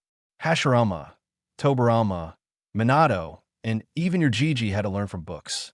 Keep studying, and you'll make the second best Hokage, right behind me. Wow. Thanks, big brother Naruto, Konohamaru says, before creating a Kagebunshin to carry Ebisu away. Meanwhile, in the middle of the night, an old man walks through the streets, talking to himself, whoever they give me better be enough to stop Gado's men. Time skip brought to you by Konohamaru practicing the Oiroke no Jutsu. As Team 7 tiredly make their way to the Hokage Tower, they had just been on what might have been their hardest mission, catching Tora. As they make their way to the Hokage's room, Kakashi begins to give a report. Team 7 reporting in for the completion of the Tora mission. Tora has been captured and returned to Madame Sure Jimmy. Kakashi then pulls out the mission documents, containing a signature proving they completed the mission. Now, if you don't mind, I would like to speak with you for a moment, Hokage-san. Kakashi then motions Naruto, Sakura, and Sasuke to leave the room. When they leave, the Hokage begins to speak. So, Kakashi, what would you like to talk about? Well, Hokage-san, we have been completing a few D-rank missions, and I think we are ready to take on a C-rank mission. Are you sure your team can handle it? Everyone has improved. I'm sure nothing can happen to us. I'll trust you can handle this, Hokage then slides a mission paper over. Kakashi then goes to their team and briefs them on the mission. Okay, so remember, We will be escorting Tizuna the land of waves, protecting him from any bandits we may face. We will meet him at the gates in an hour, use this time to eat, get supplies, and do whatever. 1 hour, and 20 minutes later Sakura and Sasuke with the client Tizuna, an old man with a towel around his neck, pointed hat, and glasses. Tizuna begins to get angry. We're your teammate and sensei. I just want to be done with this. Suddenly, Naruto, dragging Kakashi with an escort of Kaguya Bunshins, clearing the way for him. Sorry, I was trying finding Kakashi Nizan. Now let's get started. After a few minutes of walking, Tizuna begins to speak. Wow, this is the worst team of ninjas I've ever seen. Sakura begins to in a whining speak. Well, why didn't you hire any of your own ninjas then? Naruto then jumps in. Now you know that in the Third Shinobi World War there was the two main sides of Konoha and Suna and IWA and Kiri, as well as some third parties like Kyomo and AIM. After the war, all sides in the war took great casualties and stopped progress. Yes, but why would that affect the land of waves, Narabaka? Naruto begins to sigh. The land of waves is a longtime ally of Konoha, while they had a small militia to keep regular defenses. In the Third Shinobi World War, the land of waves began to send most of their army out to support Konoha and their other ally, Uzushiobikure. After the Third Shinobi World War, the land of waves lost around 90% the ninjas they sent, and most of the surviving ninjas had either physical damages or suffered psychological problems. This meant that the land of waves could only the weakest of their new ninjas to keep their military running. Add that they couldn't afford to keep some ninjas into their academy and had to send out any students to Konoha. The land of waves lost the capability to keep a working military. Oh, sorry. When it comes to history, I go on long rants. Narabaka, what even is Uzushio? They didn't teach it in the academy. Iwagakure sent a large division to destroy Uzushio, as they were feared for complex sealing techniques. As Konoha was busy defending their borders, they could spare few ninjas to defend from the IWA. In around a month, the IWA division, along with reinforcements, overwhelmed Uzushio and destroyed. Konoha covered it up as it made them look undependable to their allies. IWA covered it up as they were ashamed of their allies, and the others often overlooked Uzushio. Finally, the losses suffered by the 5 great shinobi nations overshadowed the destruction of Uzushio. The Land of Waves are the only nation that keeps the memory of Uzushio alive, as they each other's longest allies. At this, Tizuna is surprised. How would a young kid like you know of Uzushio Bikure? My mother was an Uzumaki, one of the more powerful Uzushio clans. While she died before I was born, I took time to learn about her heritage. Kakashi begins to smile. Well, at least you're with us now, Otudo. Once more, Sakura begins to ask Kakashi-san, I've been wondering, why do you call Narabaka Otudo, and he calls you Nizan? Well, Sakura, me and Naruto aren't related by blood, but we both have a man we see as a father. As this, Sasuke speaks up, well, whoever he was, he must have been weak. Naruto and Kakashi both glare at Sasuke angrily, while Sasuke shrugs it off as nothing. As they continue to walk, they see in the ground. As Naruto creates Kaguya Bunshins to push Sakura, Sasuke, and Tizuna out of the way. However, 2 men jump out of the puddle, the first being the cloaked in black and camo underneath with a gas mask and a single large horn on top of his Itaiate, and the second being the cloaked in gray and camo underneath with a gas mask and 2 small horns on the sides of his Itaiate. Both had the symbol of Kirigakure with a line running through the middle on their Hitaiate and had metal gauntlets with claws. A Kusari chain, made from shuriken, came out of their gauntlets, tying Kakashi up and slashing him up. Naruto then runs in, channeling Shaka through his katana to slash, breaking apart the Kusari. The 2 then begin to fire the tips of their gauntlets, before Naruto creates a Jutsu Doton, Doria Hiki, Earth Release, Earth Style Wall, creating a wall of earth. Then the 2 shinobi rush towards Tizuna. Sakura and Sasuke begin to draw kunai.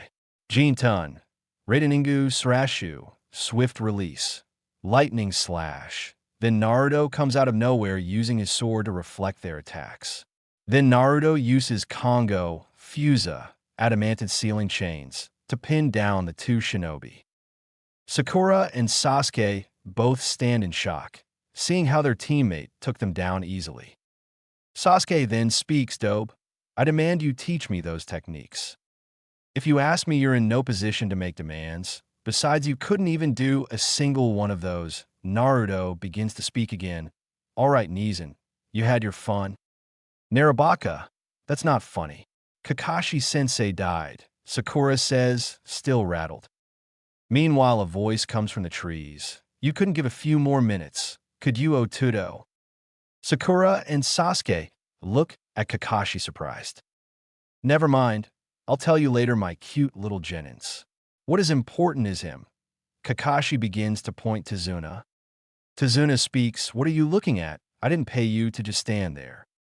Naruto then chimes in, "The Demon Brothers, Gozu and Meizu, brothers who were classified as Nuke-Nin for an attempted assassination of the fourth Mizukage. Before their betrayal, they both achieved the rank of Chunin." Naruto then holds up a bingo book with a page for each of them. "This is classified as a B-rank mission. My Genin can't handle it." "What do you expect me to do? Gato has been sending mercenaries to kill anyone who rebels. My family are nearly broke. This is all I can afford," Tazuna says, turning from sadness to pure anger. "You know, Nezen, it would cause future problems if Gato was allowed to continue. If he can only hire Chunin, it should be easy to finish this mission." Sakura does something she never thought she would to agree with Naruto. "Narabaka is right. We can't let these people down. Even if he didn't say it, he say it. You know, Kit, that fangirl might actually like you. Come on, Kurama.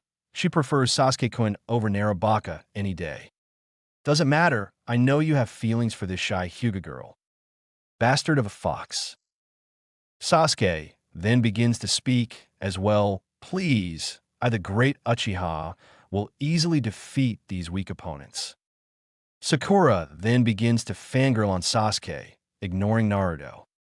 "Ma, you all agree. All right, we will do this mission. But I'm calling for backup." As they continue to walk, Kakashi pulls aside Naruto. "Hey, Otudo, I need to talk." "Sure, what is it, Nezen?" "I saw how you handled the Demon Brothers. You were able to take them down while keeping everyone uninjured." Kakashi then grabs a headband with the kanji for leader. "If anything happens where I get cut off from a team, you're the interim leader of Team 7. "Wow, interim leader. I feel so honored. Oh, I have something for you." Naruto then pulls out a pair of earplugs. In case Sakura goes so loud, she's deafening. After some more time of walking, Naruto felt something strange. "Hey, Kurama, can you use your negative emotion sensing?" "Now, Kit, why would dash? That killing intent is one of the largest I've ever felt. Even though you could most likely still beat it, be careful. You might suffer from sneak attack." Naruto, getting so caught up in the presence he sensed, didn't even realize what was happening until he saw Kubikura Bocho swing at Kakashi. A voice then speaks up, "Silver hair, I covered by Hite, quick reflexes, and you must be a Jonin if you have a Genin team. It appears I've stumbled upon the copy ninja, Kakashi." At this, Kakashi and Naruto both begin to think the same thing, just as I feared, the Demon Brothers leader. Demon of the Hidden Mist, Zabuza Momochi last time on A Child of Legends. A voice then speaks up, "Silver hair, I covered by Hite, quick reflexes, and you must be a Jonin if you have a Genin team. It appears I've stumbled upon the copy ninja, Kakashi." At this, Kakashi and Naruto both begin to think the same thing, just as I feared, the Demon Brothers leader. Demon of the Hidden Mist, Zabuza Momochi. This time on A Child of Legends. Zabuza begins to charge at Kakashi, before Kakashi pulling out a kunai, stopping himself from being sliced in half. Kakashi then gives off a hand signal. With this, Naruto creates a Kage Bunshin, which Kakashi uses for a Kawarimi.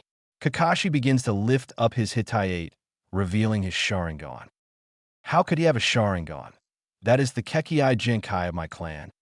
Kakashi Sensei's, eye is that of Sasuke-kun's family. Why does he have one?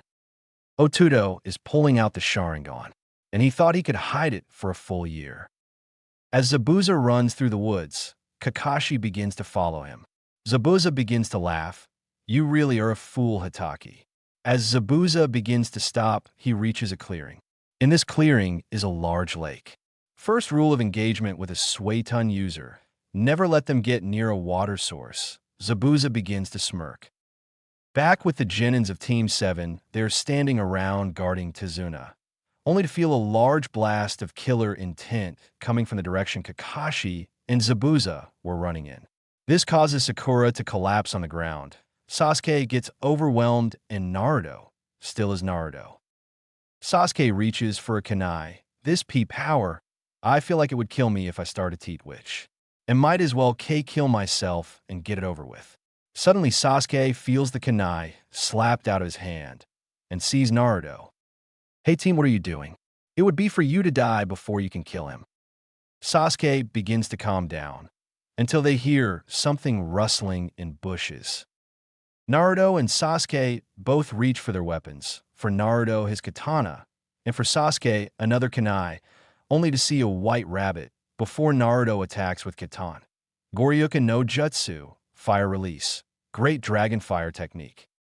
The Katan Jutsu creates a large cloud of smoke, while Sakura begins to yell, Narabaka, what are you doing? That was an innocent rabbit. However, as the smoke clears, a Hunter-nin with a cracked mask stands behind a large panel of slightly melted ice. Naruto begins to speak. I thought we would just be fighting a few basic criminals led by Zabuza. I didn't expect to see a member of the Yuki clan wielding the Hayatan. Ice release. Didn't Kiri kill all of you? Sakura then continues to screams, Narabaka, that's a Hunter-nin. They are on our side. Now he or she aren't. First they're wielding Senbon. Those wouldn't be used on an A-rank criminal like Zabuza Momochi. Secondly, they are wearing a cracked mask. The ice wall would have held meaning they got it previously. If they were a Hunter-nin, they would have been issued a new mask immediately. And finally, they have the Hayatan. If they were in Kiri, they would have been executed in the bloodline purges. As Naruto draws his katana, the Hunter-nin begins to use a Jutsu Hayatan. Hisatsu Hyoso, ice release. Certain kill ice spears, as spears of ice begin to surround the ground. As large spikes of ice form from the ground, they begin to surround Team 7, one piercing Naruto. The Hunter-nin begins to speak. It would be a problem to keep him alive. He might rival Zabuza someday, only to feel someone grab their shoulder. As the Hunter-nin looks, they see Naruto smile before speaking. Jin-tun, Shinharation no Jutsu, swift release. New Flying God Thunder technique, taking Naruto and the Hunter-nin off to a separate part of the forest. With Kakashi and Zabuza. Kirigakure no Jutsu. Suddenly, a mist emerges around at Zabuza, creating a blanket of mist surrounding the clearing. Kakashi then looks around with his Sharingan and begins to think, why would Zabuza do this? This only harms him. As Kakashi moves forwards, he steps on a branch. Suddenly, Zabuza comes rushing towards him with his Kubikurabocho. Kakashi jumps backwards only to see a blurry figure of Zabuza coming towards him. The mist is getting thicker. My Sharingan is becoming disabled. Kakashi then comes up with an idea. Come out, Hitaki. It will be easier for both of us if you just give up.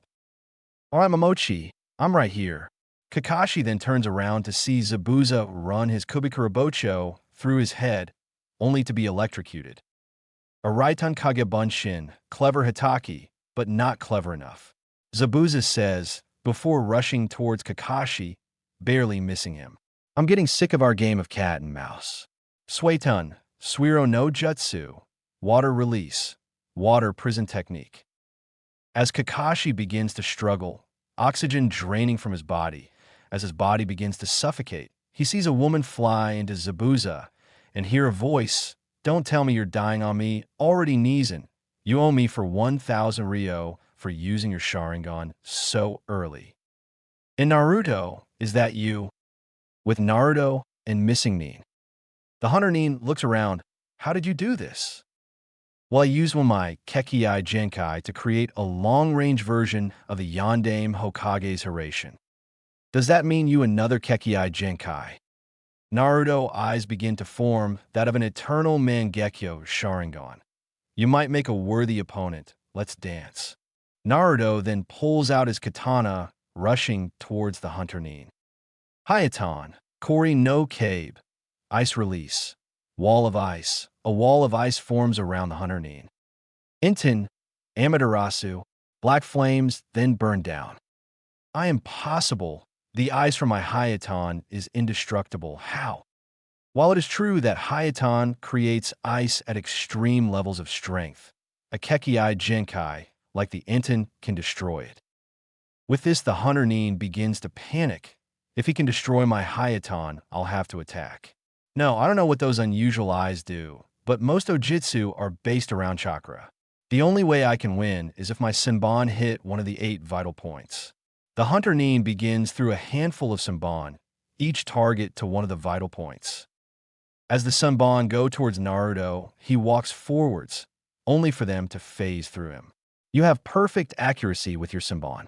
However, I posses the Kamui, the strongest space-time ninjutsu. Futon, Renkuden, wind release, drilling air bullet.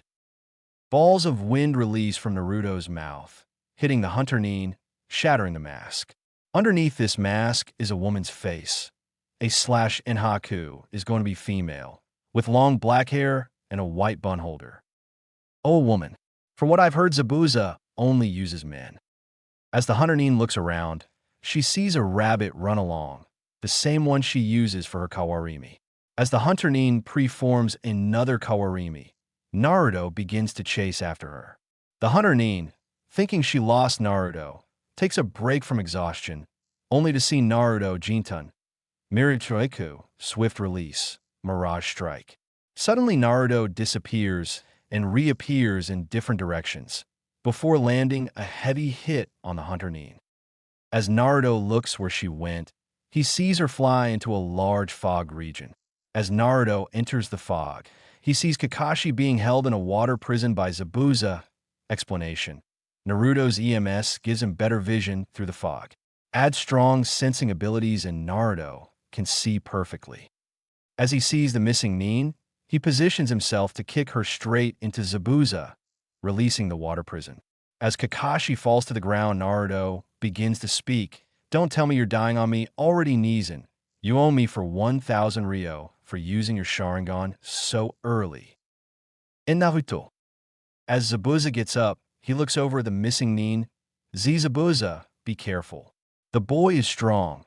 He was able to destroy my Hayatan. Zabuza smirks. I'll be fine, Haku. There's no way I can lose. Naruto begins to speak. Oh, so your name's Haku. I am Naruto. Now that we all know each other, we can get back to the dance.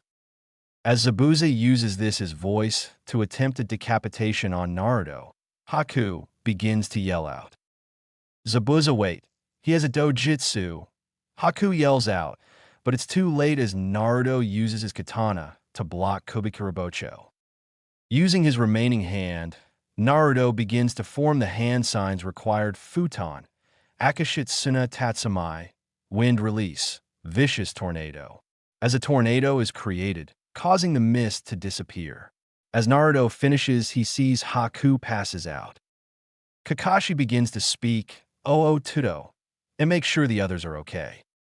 Zabuza laughs before beginning to make hand signs, as Kakashi copies with his Sharingan: ox, monkey, hare, rat, boar, bird, ox, horse, bird, rat, tiger, dog, tiger, snake, ox, ram, snake, boar, ram, rat, yang, water, monkey, bird, dragon, bird, ox, horse, ram, tiger, snake, rat, monkey, hare, boar, dragon, ram, rat, ox, monkey, bird, yang, water, rat, boar, bird.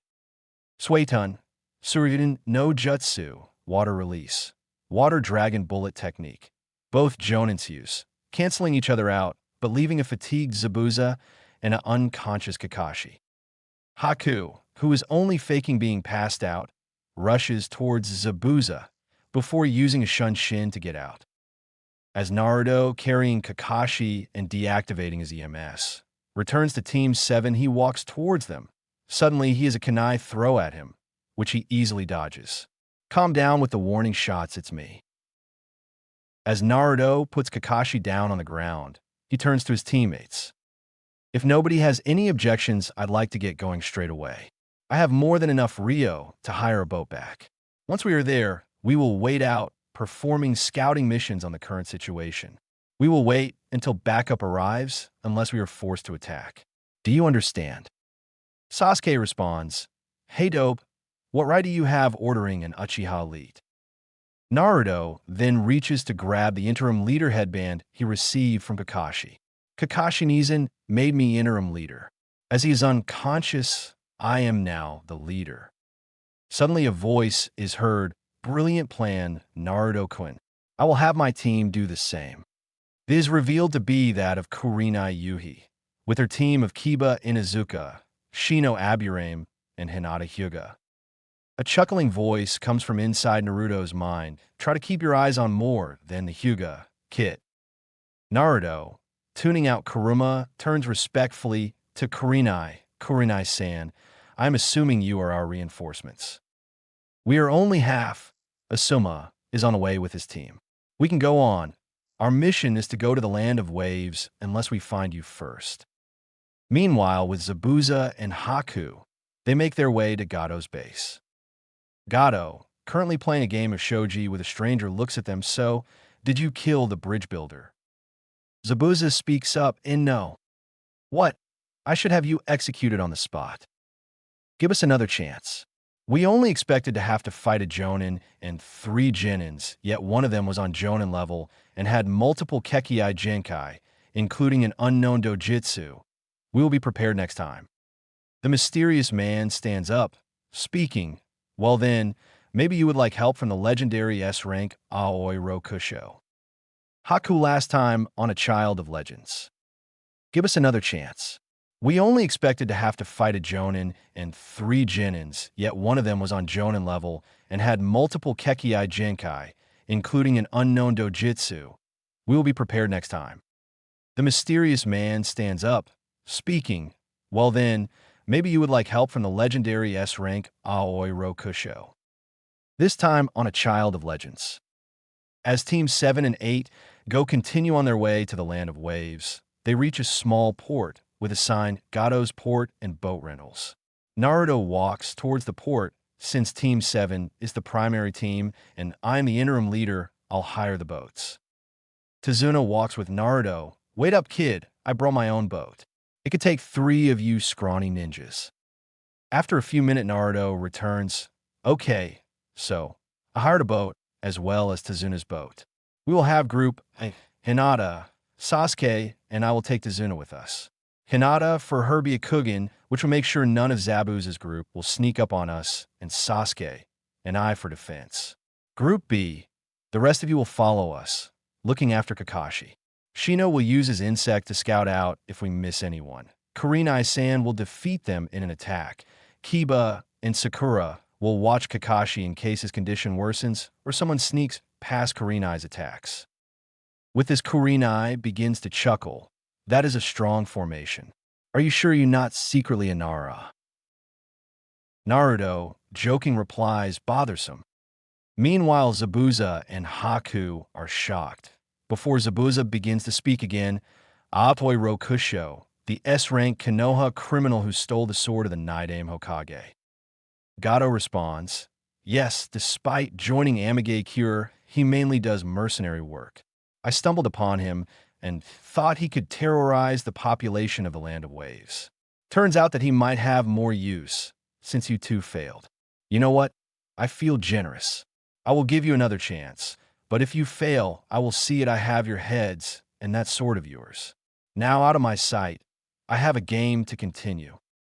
As Zabuza and Haku walk away, Zabuza silently talks to Haku. Be careful, the only person I've met on his level were Kagez and Kisame Hashigaki. As Naruto, Sasuke, and Hinata guard Tazuna, Sasuke gets bored. Hinata keeps watch, try to ignore her tiredness while Tazuna talks to Naruto. Hey brat, I would like to thank you. For what, old man? If it wasn't for you, I'd be dead by now. You convinced that sensei and teammates to help me. guarded me from that hunter Nin, and paid for the boat fees. Thank you, Uzumaki-san. It's fine, just call me Naruto. Okay, then Naruto, and just ask her out. She likes you to... Naruto tries to hide his embarrassment as he thinks, how does he of all people know? Doesn't help that you make it so obvious. I'm not that obvious. You're a master of deception, yet anyone could tell from a mile away. As Naruto is zoned out, he feels his shoulder being shaken, only to see the subject of his conversation speaking to him in Naruto-kun. Oh yes, what is it, Inada? WEV arrived at our location. All right, everybody get out. We will wait for Group B to arrive. Noni Naruto-kun, it appears our boat was faster than yours, Kurenai says. As Team 7 and 8 walk toward Tezuna's house, Tezuna knocks on the door, and a meek woman with long blue hair slightly the door. She begins to speak, Dad, you're okay. I assume these are the ninja. Yes, Tsunami. Now can you let us in? As Tezuna walks and the shinobi begin to follow. Thank you, Tsunami-san, for letting us in your home. Thank you. What they said followed by a grunt. Thank you. We won't let you down. You don't mind that I have Akamaru with me. Thank you very much. Shino, entering last, then gives a silent nod. As they entered, a young kid with green overalls and a white hat with 2 blue stripes walks in. Naruto. Hey you, apologize for bumping into me. Naruto begins to think, where did I hear this before? The author's getting lazy and repeating chapter 5. Then, the shy Tsunami changes into a completely different person. Inari apologizes immediately. They are here to help us? They can't defeat Gado's men. They'll just die like the rest. As Inari walks away, Tezuna walks towards Naruto, pulling him away. Sorry about the kid. He had a hard childhood. His father died before he was born. He spent most of his life alone and never had much courage. Then one day, this traveling fisherman named Kaiza came. He helped out Inari and was a father figure, and later decided to marry Tsunami and became his stepfather. When he tried to stop Gado, he sent mercenaries and killed him after taking down 50 to 100 of his mercenaries. He's been hurting ever since. It's okay. I'm not a stranger to tough childhoods. Time skip brought to you by a still unconscious Kakashi. As Tsunami makes dinner enough for our protagonists, Team 7 and 8 come down. Kakashi set up on a bed while he is still unconscious. Tsunami begins to call Inari dinner time. Inari. Tezuna goes up to Tsunami. He's probably off there again. As Tsunami began to serve dinner to the others, putting some aside for Inari, Naruto walks up to Tezuna. Tezuna, if you want I can talk to Inari. I have experience in these situations. Inari goes there, and neither Tsunami or I have been able to talk to him about it. So go knock yourself out. He is at Kaiza's grave. We made a small hidden grave in the woods for him. You'll find it in no time. As Inari sits on the ground, crying at the loss of his stepfather, he hears a rustling in the woods. He begins to speak, Okasan Ojikin. Inari turns around to see 2 men, one with long bluish-white hair and small tattoo lines under his eyes, and one a darker-skinned, shirtless man covered in tattoos and an eye patch covering his missing right eye. The first man looks at the small name marked on the makeshift grave. Hey Waraji, isn't Kaiza that guy you killed? Yeah, Zora, he took down over 100 mercenaries. Luckily, I was there to deal the final blow. Even if that bastard gave me this cut. The man known as Waraji points to bandaged area around his waist. You don't think that this kid is his son? Doesn't really matter. If this kid is cared for Kaiza, it's enough to get my revenge for. Waraji says, drawing his sword preparing to strike, only to see in a flash a kid with yellow spiky hair block him. Zora then speaks up, you killed everyone you fought with. Don't let these kids steal your record. Naruto then scowls, cowards. You hide behind other mercenaries, let them be the one who to do your dirty work. Prepare to face Konoha's Genin Kenjutsu Master, Naruto Uzumaki. Jintun, Nato Miyataku, Swift Release, Nightmare Attack. Suddenly Naruto appears behind the 2 mercenaries. Then the mercenaries' bodies begin to be covered in cuts. In a one-on-one fight, you two are worthless. Kamui. Suddenly a portal making the two disappear. Naruto then turns to Inari. Hey, you okay? Why yes, what happened to them? They have gone far away. Naruto then leans on a rock, so what was Kaiza like? As Inari talks to Naruto about Kaiza, do you really know that you can beat Gato? Naruto begins to laugh. We might win or we might fail horribly, but it doesn't matter. When I was born, both my parents died. 4 or 5 years, I was alone until I went to live with my grandfather. One day, he told me something. It doesn't matter if you're one man versus an army or an army versus one man. All you need is hope. I have hope we can win, and so I'll make sure we do. With this, Inari remembers of what Kaiba told him about courage, and something is unlocked in him. I believe in you as well, Naruto. So, Inari, you want to get back for dinner? Inari panics. Dinner, I forgot. Oh no, Okasan's going to be mad. Naruto smirks, putting a hand on Inari's shoulder. Don't worry, Hiration. Suddenly, Naruto and Inari appear in front of Tezuna's house and knocks on the door. Tsunami comes to the door. Oh, Naruto, did you found him? Naruto then points to Inari. Tsunami then hits Inari on the head. Don't you run OFF again. You always frighten me. Sorry, Okasan. Naruto simply laughs before walking after mother and son. Asterisk time skip brought to you by Inari pretending to be Naruto. Kakashi finally gains consciousness to see Naruto reading Aika Aika on the other side of the room before he begins to speak. Good morning, Nizan. You know, you shouldn't read this stuff in front of children. Beifunutotu. Where are we? We're in the old man's house. Everyone's okay. Zabuza and Haku escaped, and Team 8 is here for backup, but Team 10 will arrive as well. Kakashi gets up before falling back down. You're still not okay. Luckily, I made a quick run for supplies. Naruto then grabs some wooden crutches and helps Kakashi up. As Naruto and Kakashi go down, everyone else is okay. Narabaka, why are you late? Kakashi-sensei, why are you up? You should be resting. Sakura screams out. Kakashi then responds, no time for rest, we have to train. As Kakashi leads everyone into the woods, while Kurenai stays behind to do some scouting. All right, team, I guess teams. We're going to train. Sasuke laughs, Sensei, what's the point in training these weaklings? I can take on Zabuza by myself. We need to make sure everyone is prepared for self-defense. Gato will send more people. Kakashi said, try to not cause any drama. Now we're going to climb trees. Sakura then speaks, Kakashi-sensei, we know how to climb trees. Kakashi then turns to Naruto. Otudo, I'm guessing you know what to do. Naruto simply laughs. As the Naruto he talks to is nothing more than a Kage Bunshin, as the real Naruto calls out behind them, standing upside down on a tree branch. Kakashi then replies, somewhat shocked he didn't realize Naruto was there. You will be channeling chakra on your feet to walk on trees. This will increase your chakra control and can be used as a skill for transport. Use Kunai to make your place. Hinata then shyly speaks up.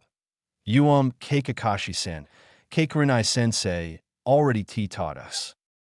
Kakashi responds, where's Team 8 gotten on this exercise? Shino and I have completed it, and Kiba H hasn't gotten far. Kakashi then pauses, caught by surprise and thinking of what to do.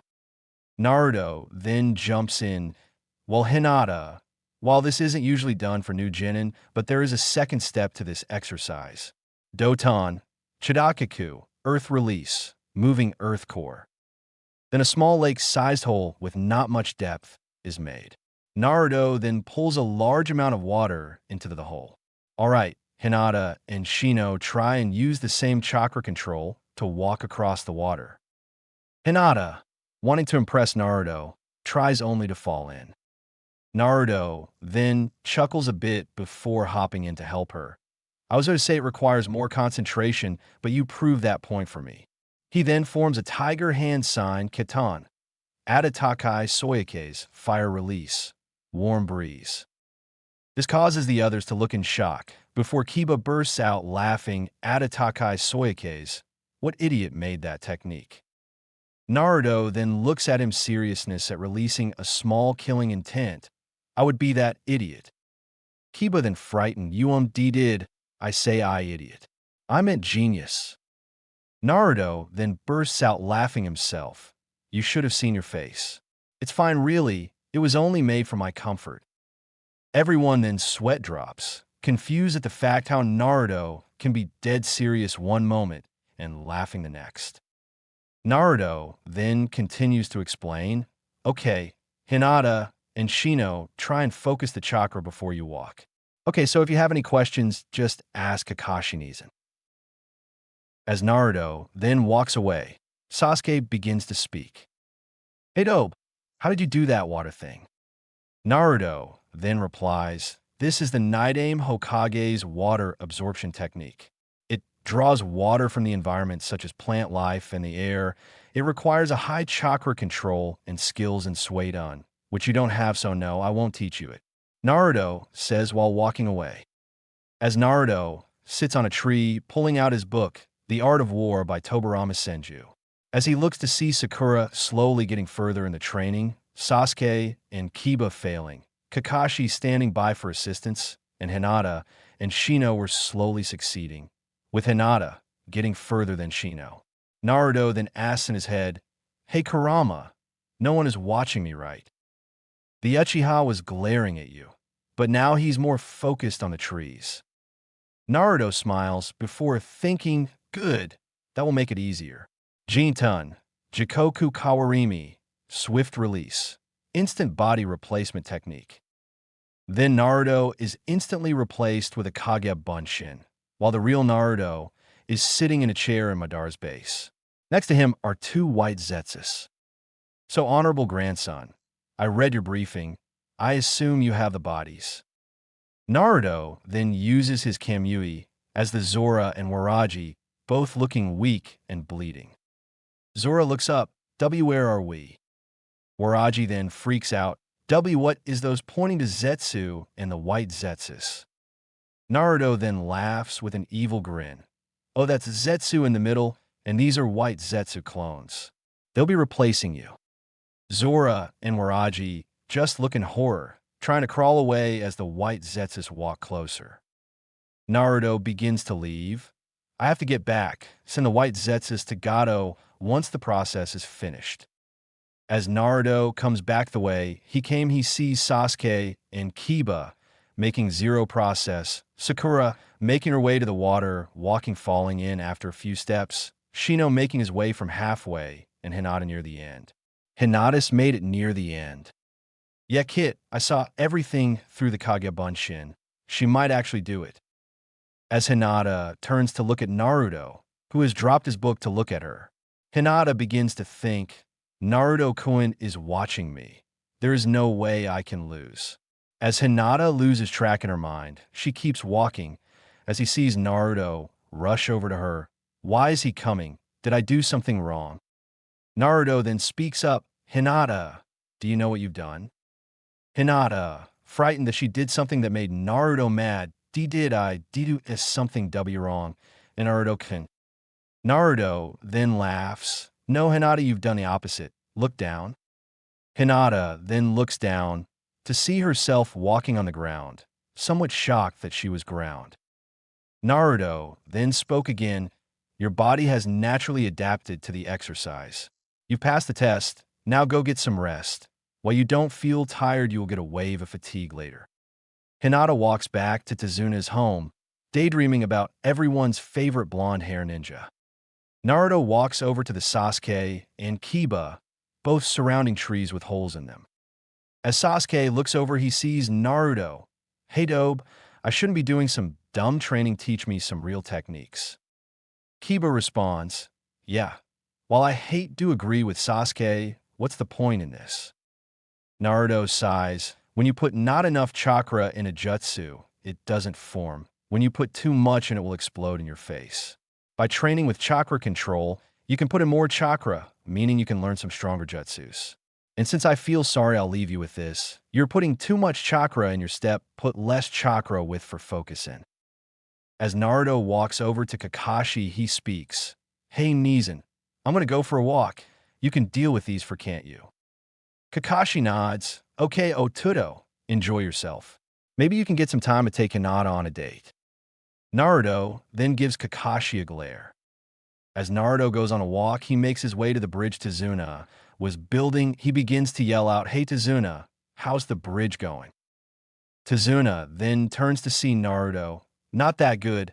Most people have quit because of Gato. Naruto then smirks. Well, it looks like I can be of assistance. Then 100 Kage Bunshins appear around Naruto. Tazuna jaw drops before looking at Naruto. Naruto, you truly are a lifesaver. Naruto spent the next few days the same. Sleep, eat, train, walk, eat, train, read, eat, sleep. As Naruto was walking through the woods, he saw a girl in a pink kimono harvesting plants. Don't expect to see many people out here on these forest walks. The girl, surprised, looks at him. I was just gathering some plants for someone very dear to me. To be out this far, this person must be very important to you. To me, they're the only person that matters. When a person has something important they want to protect, they can become truly strong. But those are truly strange plants to be collecting: oleander, white snakeroot, deadly nightshade, and hemlock. Those could form a dangerous concoction, poison, unless those plants have another use. So enlighten me, Haku. What will these be used for? As Haku looks shocked, she grabs a concealed vial of poison, throwing this at Naruto, only to fall right through. Naruto laughs. Did you forget I could do this? But let's just calm down, I'm not here to fight. Haku looks at him. What do you want? Just know I will never betray Zabuza. In that case, this makes it more important. Gato will be sending a group of men, led by S-rank Aoi Rokusho, to finish whoever remains of us. Despite being mercenaries, I can tell you, in Zabuza, have the possibility to change. If you help us, I will make you two are safe. Haku turns to leave. I'll tell Zabuza, but it's up to him to trust you. Time skip brought to you by Zabuza sharpening Kubikurabocho. Naruto walks down the street, Hinata next to him. Both try to ignore the pure wave of nervousness. Hinata tapped Naruto's shoulder. Naruto-kun, this is the place. Naruto turns, trying to keep his normal, composed self, to see a ramen place. Ramen? I'm happy, but you should chosen something you would enjoy, Hinata. It's fine, Naruto-kun. I've enjoyed our ramen the few times I had it. As Naruto and Hinata sit down, Naruto is shocked to Hinata was able to catch up with his eating habits until his annoying best friend speaks. Hey kid, this couldn't be more perfect. Kakashi and Kurinai force you two into this. Hinata plans it out, and you're struggling to not be overly emotional. I'm just glad I get to see your struggle. God damn it, Fox. Why do you have to do this now of all times? As Naruto and Hinata finish their 15th bowls, Naruto turns to see two mercenaries enter the restaurant. Naruto rushes, decapitating both in what seems to be one strike. Hinata stands shocked and sickened at seeing a murder for the first time. In Naruto-kun, what's going on? Naruto is only panicking and thinking the white Zetsus said I have more time. Naruto then begins to yell out, Gato's men are invading. Take cover, everyone. Ranks, Lohai Jinin, Lohai Chunin, Lohai Jonin, Lohai Kage, Lohai Bijou, above Bijou last time on a Child of Legends. Hinata stands shocked and sickened at seeing a murder for the first time. In Naruto-kun, what's going on? Naruto is only panicking and thinking the white Zetsus said I had more time. Naruto then begins to yell out, Gato's men are invading. Take cover, everyone. This time on a Child of Legends. Naruto rushes out, Hinata following behind. Naruto asks, Hinata, can you go see if Tsunami and Inari are okay? Since they are Tezuna's daughter and grandson, they could be targets for Gato's attack. I'll go to the bridge, as that is the main attack. Hinata nods and turns to go to Tezuna's house. Naruto then creates 200 Kage Bunshins to patrol the village for any more of Gado's hired men. As Naruto runs to the bridge, he sees Kakashi and Kurenai fighting Zabuza, Sasuke and Kiba fighting Haku, and Shino and Sakura defending Tezuna. As Haku turns to fire a wave of ice at a weakened Sasuke, and Kiba, she sees it burn down in black flames. So Haku, what is it? Haku looks to Naruto. I didn't want to have to fight you now, but I guess I have to. Hayaton, Makio Hyosho, ice release, demonic mirroring ice crystals. Then a cage of Hayaton made ice mirrors surround the three shinobi. Haku then enters one of the mirrors and images of her enter all the mirror. Then changing from one mirror to another, a shower of sunbon fly down. Naruto begins to panic. They're not poison-coated or targeted at any vital organs, so Sasuke and Kiba won't instantly die, but if we wait too long, they might. Haku has to keep acting, otherwise the plan has failed. Naruto then creates a jutsu Doton Kekai, Dorodomu, Earth Release Barrier, Earth Prison Dome of Magnificent Nothingness. A dome of earth surrounds the three shinobi as Naruto focuses his chakra on the dome.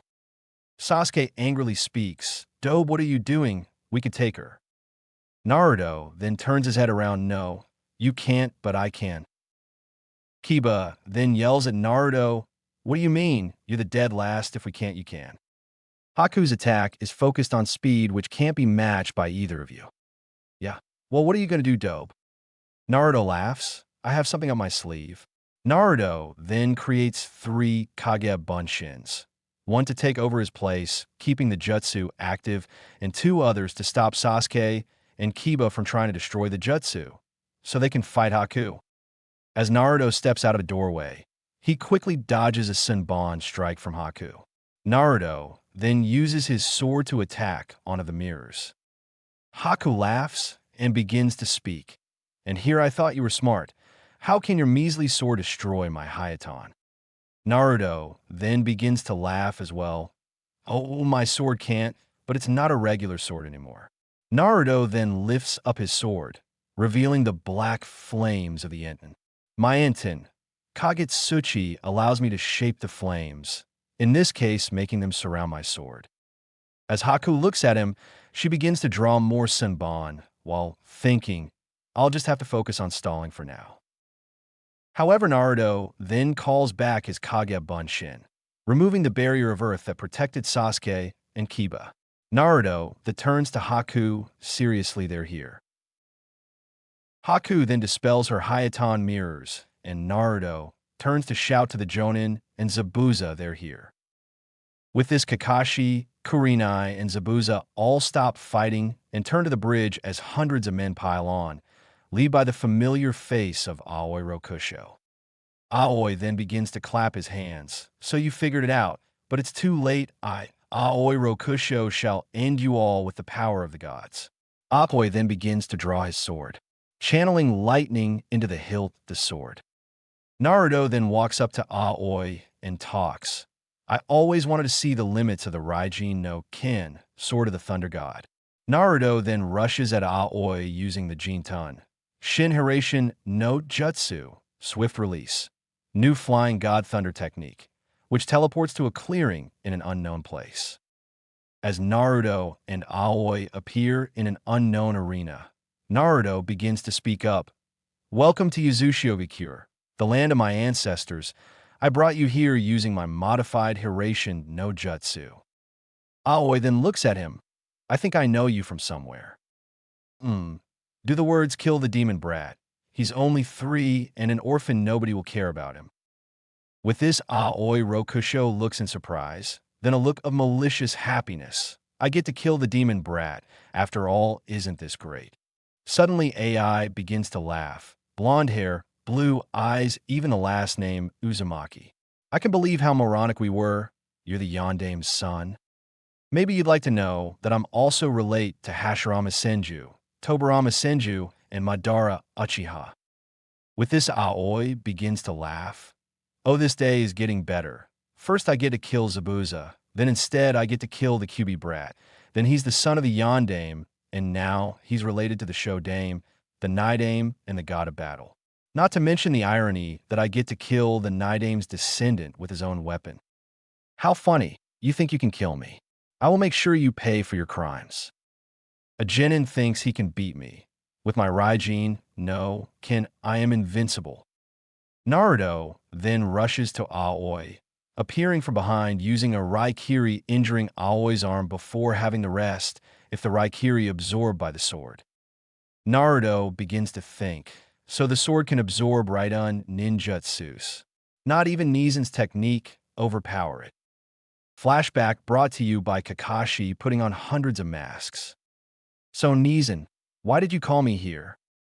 Well, Otudo, I thought I should teach you a jutsu, well, technically two. These are my life's works. They are assassinations jutsus I made to protect my friends and loved ones, and I urge you to do the same. The first technique is the Chidori. By channeling right unchakra into my palm, I can attack at high speed. But Nezen, wouldn't the Chidori cause an effect similar to a tunnel vision? Well, that's true, but thanks to the Sharingan is able to reverse it. Now on to the second technique, my Raikiri. It has the user a stronger strike and more erratic, however requires more focus to make sure the jutsu doesn't become unstable. Well then, let's get started with training. Flash forward brought to you by Kakashi taking of hundreds of masks. As Aoi hits the ground causing the earth to shatter, with lightning rising from the cracks, Naruto jumps back before running at him with his katana, using Inten, Kagutsuchi using the black fire to look like Raijin no Ken. As the Raijin no Ken and Naruto's katana clashing, proving to be equal as Naruto jumps back. Aoi begins to laugh. Do you see that this is pointless? I, Aoi Rokusho, am the strongest man in the world. Naruto only smirks, and a Kage Bunshin pops out behind Aoi Raiton, Debiru Kurapantsa. Two panther-like beasts, formed from the Sandaime Raikage's legendary Black Lightning. As Aoi turns to block the first panther, the Raijin no Ken not being able to block absorb it like the others as the second panther hits him from the back, which causes him to drop his guard and getting hit by the first panther. Naruto begins laughs as well. By channeling natural energy, explanation, Naruto can use natural chakra by drawing it out and infusing it with his jutsus. He has no real control over it though, so it can't be classes as senjutsu. Needed for senjutsu, Black Lightning is created. Due to the gained properties from natural energy, it doesn't behave by like a normal right-on jutsu. As Aoi gets up, he feels something surround him. Mokusei no Goku would release, wooden imprisonment. Then large wooden columns surround Aoi as a makeshift prison. Suddenly, Zora and Waraji appear, kneeling to Naruto. Aoi begins to shout, "What are you morons doing? Help me." Then the real Zetsu appears out of the ground. "Oh Zetsu, does the fake Madara trust you?" "Yes, Honorable Naruto, the impersonator trusts me, and I have been given membership. Here are the records you asked for." As Naruto begins to flip through the records, he reaches a certain file. Aoi Rokusho, former Jonin of Amage Cure, betrayed to join Otoge Cure with Orochimaru. Aoi then panics and speaks, "I will never betray Lord Orochimaru. My life is in your hands, O great Otokage." Naruto then hits him with the hilt of his katana as he releases the jutsu, carrying Aoi and a scroll containing the Raijin no Ken. As Naruto teleports back to the Land of Waves, he sees Teams 7 and 8 regrouped with Team 10. As Naruto drops both scroll and Aoi, leaving everyone there in shock, Naruto teleports there and back, holding Gato, throwing him to a mob gathered by his Kagebunshins. Zabuza turns to Naruto, "Thanks, kid. We owe you one." Naruto then replies, "Then how about you join Konoha?" Zabuza and Haku look shocked, as well as the other shinobi and Tazuna. "What? You'll not have to run and hide, make a living on mercenary work, and the Hokage and council will be idiots not to recruit you, a master swordsman and last known living Hayaton user." Zabuza then begins to talk. Well, the kid has a good point. As Zabuza and Haku talk to each other, Tazuna speaks up. Attention everyone. I declare this bridge is named the Great Naruto Uzumaki Bridge after the shinobi that single-handedly took down half of Gado's men. If not, I suggest the super amazing Tazuna the Bridge Builder Bridge. Then all the villagers began to chant Naruto. Time skip brought to you by Haku creepily making poisons. As the three teams walk back to Konoha, Sasuke broods and thinks, come on, the dobe isn't that amazing. There's no way he beat half of them. He only beat one man. I beat much more than him. Sakura begins to think. Narabaka is stealing Sasuke-kun's spotlight. Tazuna should have named it the Great Sasuke Bridge. He should be the hero of the waves, not stupid Narabaka. Kakashi, hiding his face behind his mask, begins to wonder, how strong even is Naruto? Kakashi gives a small chuckle. He truly is your son's sensei. May he have mercy on the world. Kakashi then begins to worry about the extent of Naruto's power. Team 10 look at shock, wondering, how could Naruto be so strong? He took down an S-rank criminal with one of the strongest weapons and came out uninjured. Team 8 feeling overwhelmed and tires march on, hoping to get back soon. Zabuza and Haku stand aside, not that comfortable around anyone else. Naruto simply smiles, walking back while thinking, thank you, Gigi. If you didn't help me, where would I be? Probably some weak, happy-go-lucky moron who still wears those orange eyesores. As Raza, Yondaime Kazekage turns to see a man trusted as one of his strongest advisors, a man with half his face covered by a veil. He begins to speak. So, Baki, what was the status? The man known as Baki responds, all were normal, instead for one. There was a blonde-haired kid in all black, carrying a katana. He took on Aoi Rokusho alone before teleporting away. When he came back, he carried an unconscious Rokusho who bore strong injuries. His name was Naruto Uzumaki. Raza just laughs, Uzumaki, so their clan survived. Never mind. Make sure he is killed if he takes the Chunin exams. If he doesn't hunt him down and kill him when he sleeps. He must not be allowed to interfere with Odo's plans. As two men in robes, black with red clothes, one with jet black hair and onxy eyes, with his hair in a low ponytail, and a blue-skinned man with spiked blue hair and a large sword on his back investigate a small clearing in a forest. The first man speaks up, this ice, it is of the Hayaton. He then looks more shocked at the ice, the black fire of the Enten. Could it be there is another person with the Mangekyo? As the second man looks around, he sees deep slash marks. These marks, made by Kubika Robocho. So it looks like old Zabuza has been involved. As they turn away, the first man begins to think, Sasuke, my younger brother, Naruto of the Uzumaki, please keep safe. As Hiruzen Sarutobi looks out the window, he hears a commotion outside the door. In walks his grandson, Konohamaru. Hiruzen speaks with a kindly smile. Ah, Konohamaru, what brings you here? Konohamaru looks at him with excitement. Is it true big brother Naruto returns today? Hiruzen laughs. Ah, yes, that is true. Yes, I can show him how much I've improved with that technique he taught me. And what would that be? Then Konohamaru uses the Oiroke no Jutsu to transform, causing his grandfather to pass out and his pervert of a sensei when he comes in looking for him. As Konohamaru transforms back to normal, he begins to think, wow, to think Big Brother could create such a jutsu worthy of the S rank at only 4. He must be the strongest shinobi ever. Ranks: Lohai Genin, Lohai Chunin, Lohai Jonin, Lohai Kage, Lohai Bijou. Above Bijou, a few months have passed since Team 7 went on that mission to the Land of Waves. A few more missions went past, mainly Ds and Cs, but they also had a few Bs after some pleading. But now it is an important time for Genin everywhere, the Chunin selection exams. As Kakashi and Naruto walk into the Hokage Tower, bringing the report from their latest mission, stop a gang of criminals that stole an important golden statue that belonged to a sister of a daimyo. As they walk into the Hokage's room with Naruto, shooting glares back at everyone they see as Suma and Shikamu, Kurenai and Hinata, and Guy and Lee. Hiruzen then begins to speak. Now you three are here, and Guy, for some reason, I would like to inform you that your three Genin teams are eligible for the Genin exam this year. Asuma is the first to speak. My whole team's going to make Chunin. Kurenai then speaks up. You want to make that a bet? It is then for Kakashi's turn to speak. I'll be willing to take part in this bet.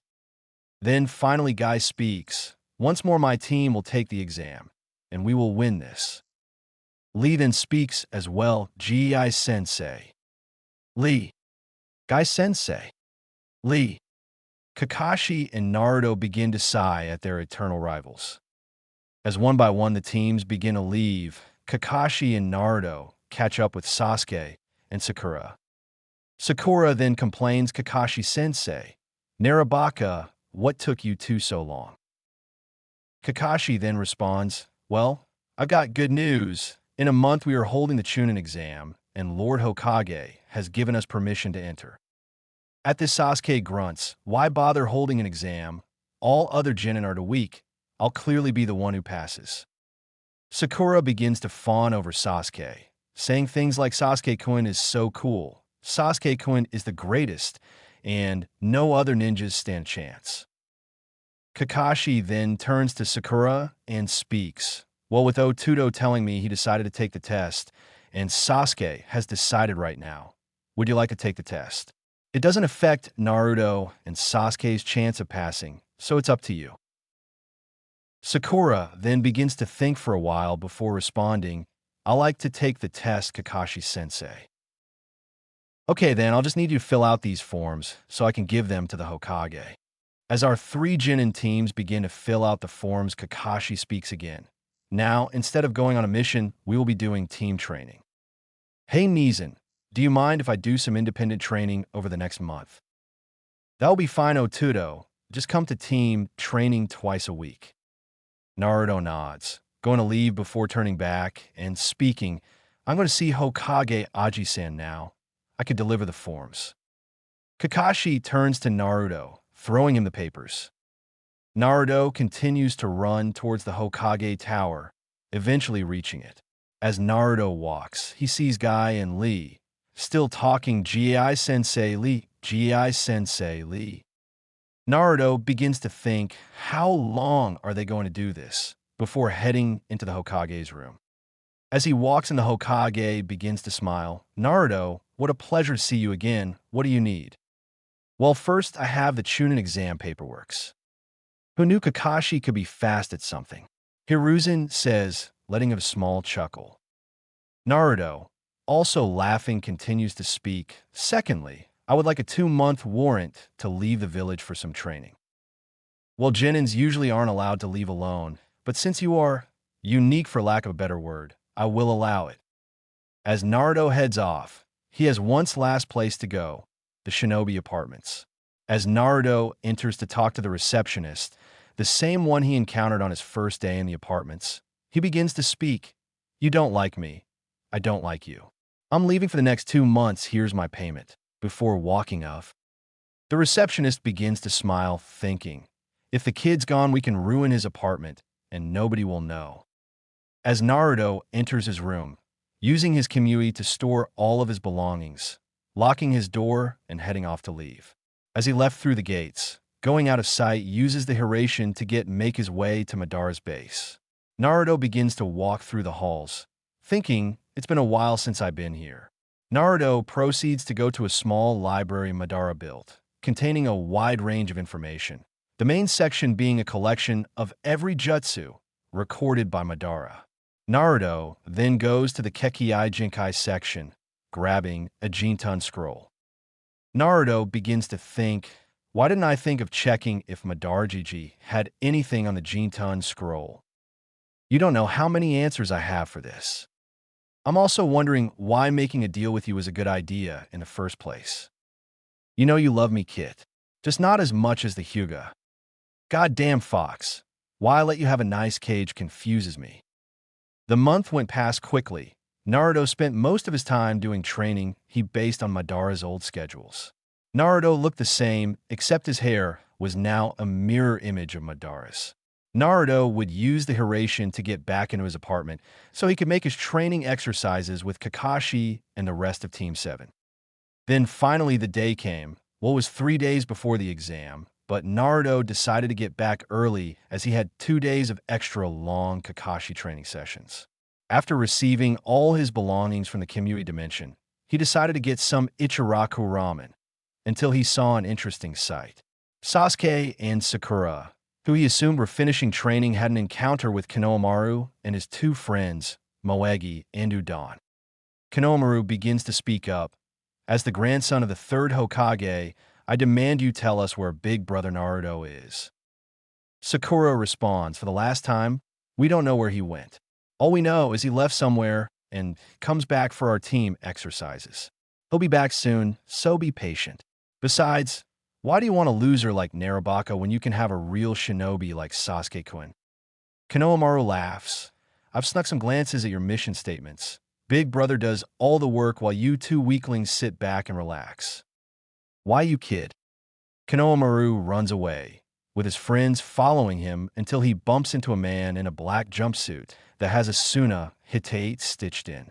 Next to him is a blonde woman with 4 pigtails, wearing a lavender off-the-shoulders garment and a folded fan on her back.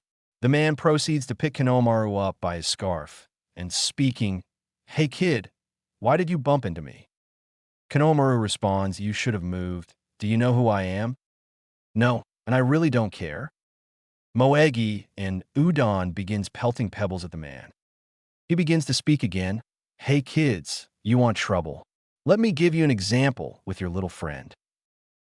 As Sakura and Sasuke run into position, going after the man, the woman begins to pick up her fan, give a large gust of wind forcing them to hold in position. Then a kunai flies, hitting the man on the Hitate, which in the shock makes him drop Konohamaru.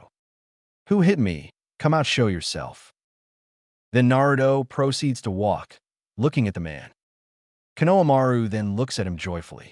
I knew I could trust on you, Big Brother Naruto, unlike those lazy teammates of yours, earning him 2 deadly stares. As the man walks forward, the woman grabs him by the shoulder. The man speaks, What the hell, Temari? I can take him. Temari responds, You don't recognize him, Kankuro. That's Naruto Uzumaki, the Hidden Leaf's genin assassin. Kankuro looks at her cluelessly. Temari begins to sigh, flipping through a bingo book in her pocket. Uzumaki Naruto, the Hidden Leaf's genin assassin. Ninjutsu, use of black flames, advanced Doton Jutsu, and Hiraishin. Kenjutsu, unknown exactly, but has some level skill. All other stats, unknown. Estimated strength, Jonin. Rank, Jinin. Captured S-rank Nuke Nin from Amage Cure Aoi Rokusho, who had the Raijin no Ken, with seemingly no injures. Wanted for 1 million Ryo alive in Sunagakure. You didn't read the new draft of the bingo book we got. Please, Temari, I can take him. There's no way he could actually do what the bingo book says. As Kankuro proceeds to advance, Sam begins to rise from the ground, forming a small wall around the 2 sides, as a red-haired boy with blue eyes, the kanji for love on his forehead, and a gourd on his back. With this, Kankuro's and Temari's eyes widen in fear, stepping back. As the boy steps up, he looks over at Naruto, before turning to Kankuro and Temari. Stop this, Kakuro, or else I will kill you. Kakuro, horrified, tries to speak. Jigara, these kids insulted me. Gaara then looks at him, releasing a wave of killing intent. As everyone else is frozen from the killing intent, Naruto walks up. So, Ichi, looks like you're competing in this exam. Gaara then smiles psychopathically and speaks, Long time no see. Mother has always wanted you dead. Suddenly, 2 more people come rushing over, a dark-skinned man with a blonde goatee, a blue seal on his right shoulder, and 7 swords on his back, and a blonde woman with no notable features and a chain of blue beads running along her left arm. Both wore a Hitate belonging to Kumo. As the dark-skinned man begins to make a drum roll, Naruto looks at the woman and begins to speak. He's doing the intro, isn't he and I? She nods and replies, for the umpteenth time since we left Kyumo, Kyo. The man then begins to strike a pose and speaks. I float like a butterfly and sting like a bee. I'm Kyumo's own legendary shinobi killer bee. Naruto only looks at him, really Hachi, you're gonna do this every time. Killer bee then looks at him, if you think this ain't cool, then you're gonna get schooled. Fool you fool. A/N. I'm not good with rap. Everyone looks at him strangely before moving away. Killer bee looks at them before looking at the girl. Yujito, you leaving too? I thought you were part of my crew. Naruto then puts his hand on Yujito's shoulder, looking at her sympathetically. As this goes on, girl with mint green hair and a Takigakure Hitaide on her right arm, around 2 years younger than Team 7, runs up and hugs Naruto, yelling out, Kunizan, it's so good to see you again. Naruto then smiles at her. I'm guessing you're taking the exam, Nanamuto. The girl begins to smile. Yep, and I'm gonna win. Better hope you don't have to fight me, Amuto. Kunizan, you go easy on me.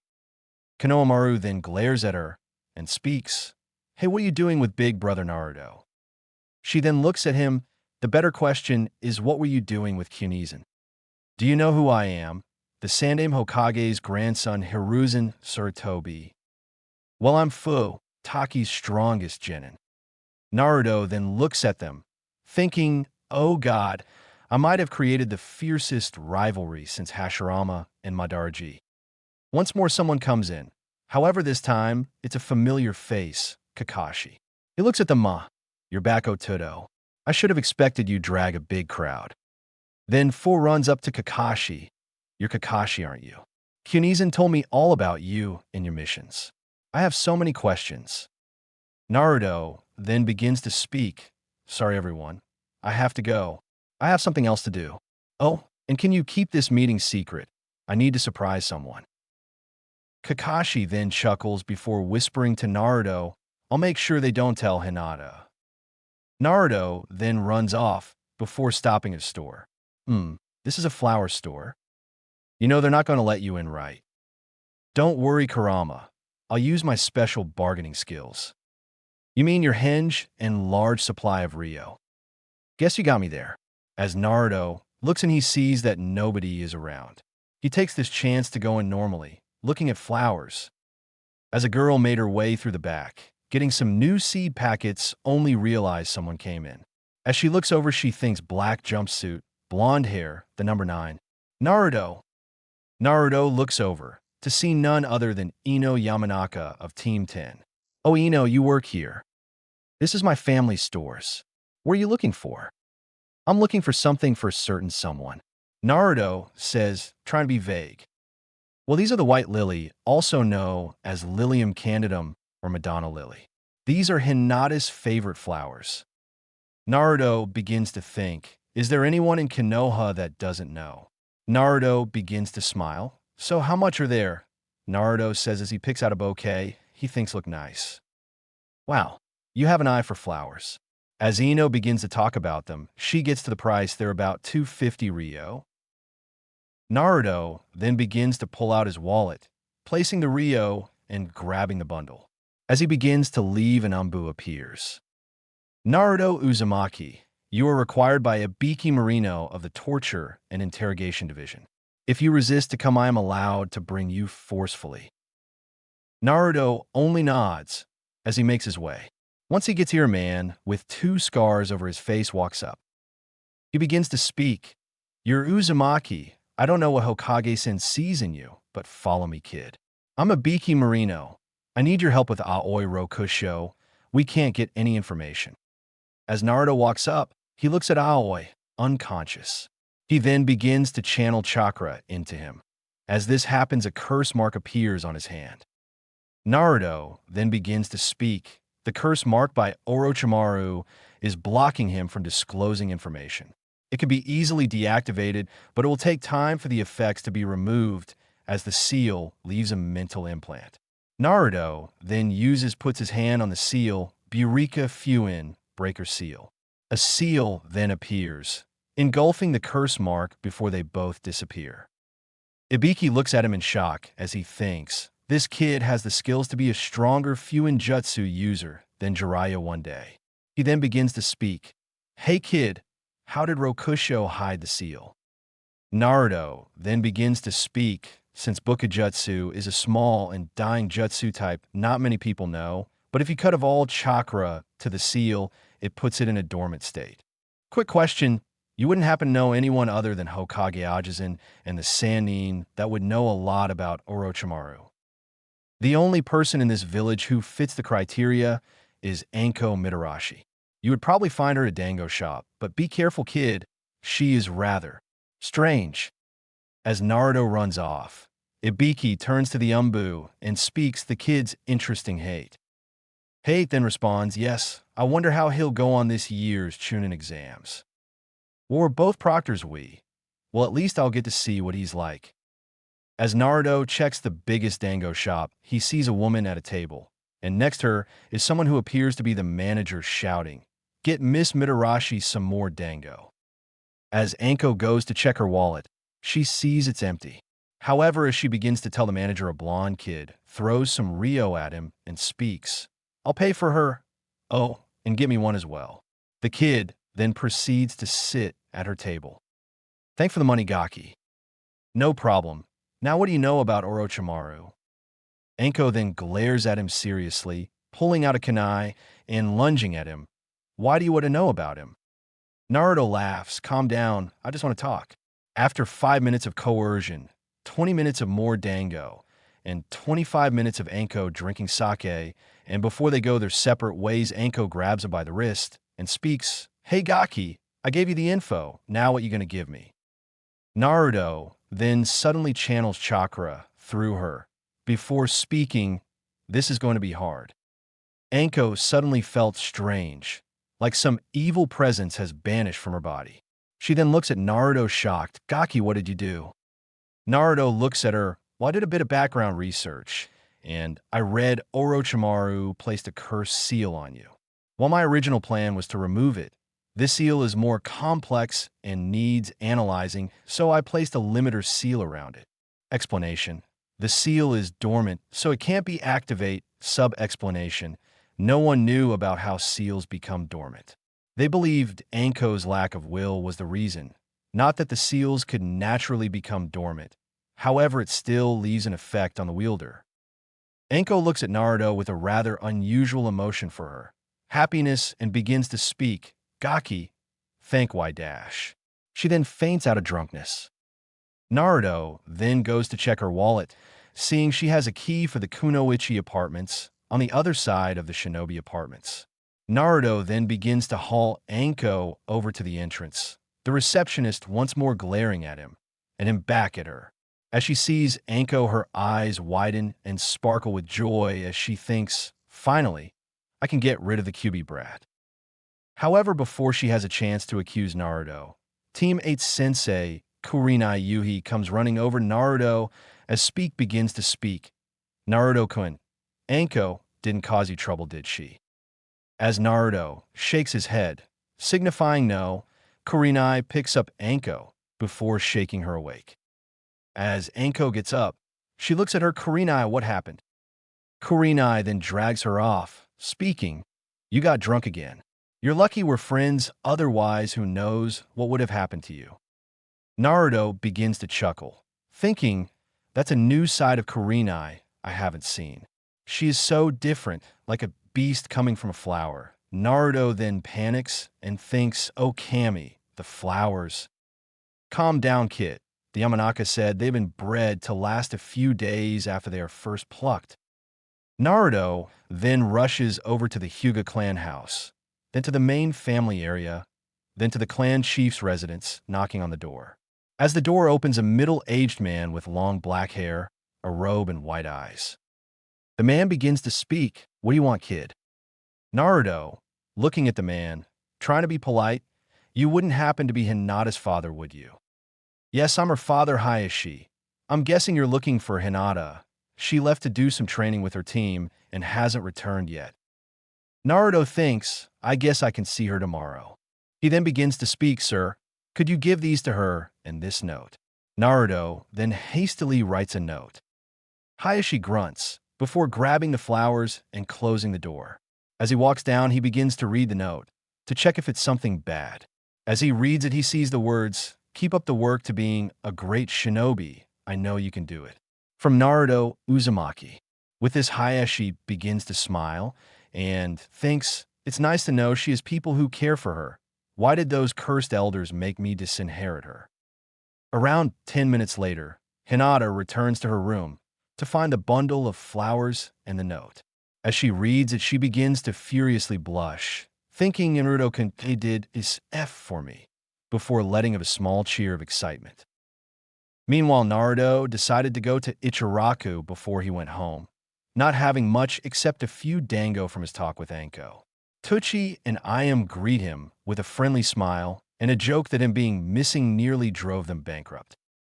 Naruto then rushed home and had 2 regular days and another date with Hinata, where they just went to Ichiraku and talked.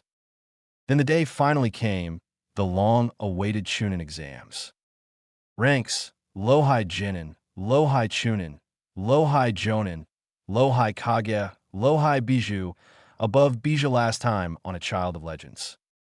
Naruto then rushed home and had 2 regular days and another date with Hinata, where they just went to Ichiraku and talked. Then the day finally came, the long-awaited Chunin exams. This time on A Child of Legends. Naruto woke up and grabbed some instant ramen as he though one day, I'll make a jutsu that instantly heats instant ramen. Kurama laughs. Remember when you tried to use Adatakai Soyakase and you burnt the ramen? Naruto then looks down. We lost some good ramen that day. I swear, Kit, you are the only person this passionate about ramen. Never mind, I gotta get going. Got a lot to do. Naruto then goes outside, downstairs, and then into the Kunoichi apartments, knocking a door. Haku comes to the door and begins to speak. Oh, Naruto, it's been a few months since I last see you. Naruto then talks, you know your poisons, right? I need a certain type of poison. Along with my Hayaton poisons are my speciality. How lethal do you need it? I'm not planning to kill anyone, well not with poison. I need a strong paralyzer, the strongest one you can make, and a lot of it. I should have the right supplies to meet your requirements. Come back in 2 hours. Naruto then heads of a stock up on supplies, goes to a bookshop where he sees Kakashi looking at some new books in the adult section, hugging an original signed copy of Aika Paradise. Naruto then begins to think, it seems like Nezen is going to be late today. As Naruto walks down the street, looking at all the different ninjas, he walks past the Konoha Hot Springs and calm templates going in. Nezen's going to be late, and I still have time to waste before Haku is ready. As Naruto goes in, using a hinge to get in, he sees Konohamaru's closet pervert of a sensei Ebisu. Naruto laughs, dehinging and speaks, you wouldn't happen to be sneaking a glance, would you? Ebisu looks, surprised at Naruto being there, before responding, if you must know I'm here to test water, so Konohamaru can practice chakra control. So you're giving him proper training now, that's good. Ebisu then looks at him, before speaking, I hate to say this, but thank you. You seem to be a good influence on Konohamaru. He's being focusing on his studied and is coming far. Then both hear a perverted laugh from a white-haired man looking through a small hole. Ebisu looked at the man before running at him and speaking, you pervert, prepare to face the wrath of the Tokubetsu Jonin Ebisu.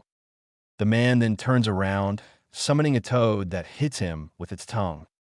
Naruto then begins to think, wait, summoning toads, he can't be Jiraiya of the Sannin, can it? Naruto then turns to him and asks, you wouldn't happen to be Jiraiya, would you?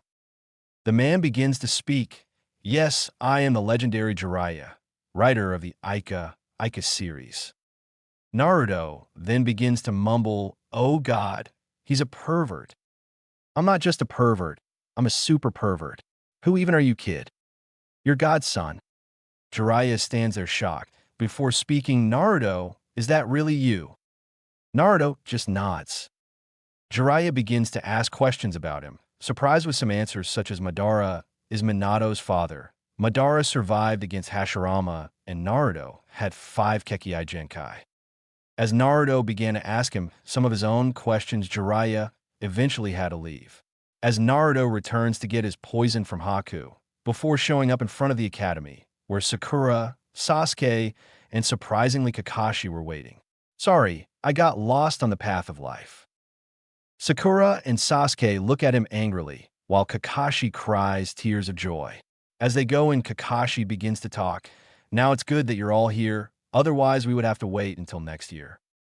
Sakura begins to ask Kakashi-sensei, didn't you say that it didn't matter how many of us took the exam? Well, Sakura, I wanted to make sure that you didn't feel pressured to take the Chunin exams. However, this is where we part. I can't come into the test room with you. You'll find it on the 3rd floor.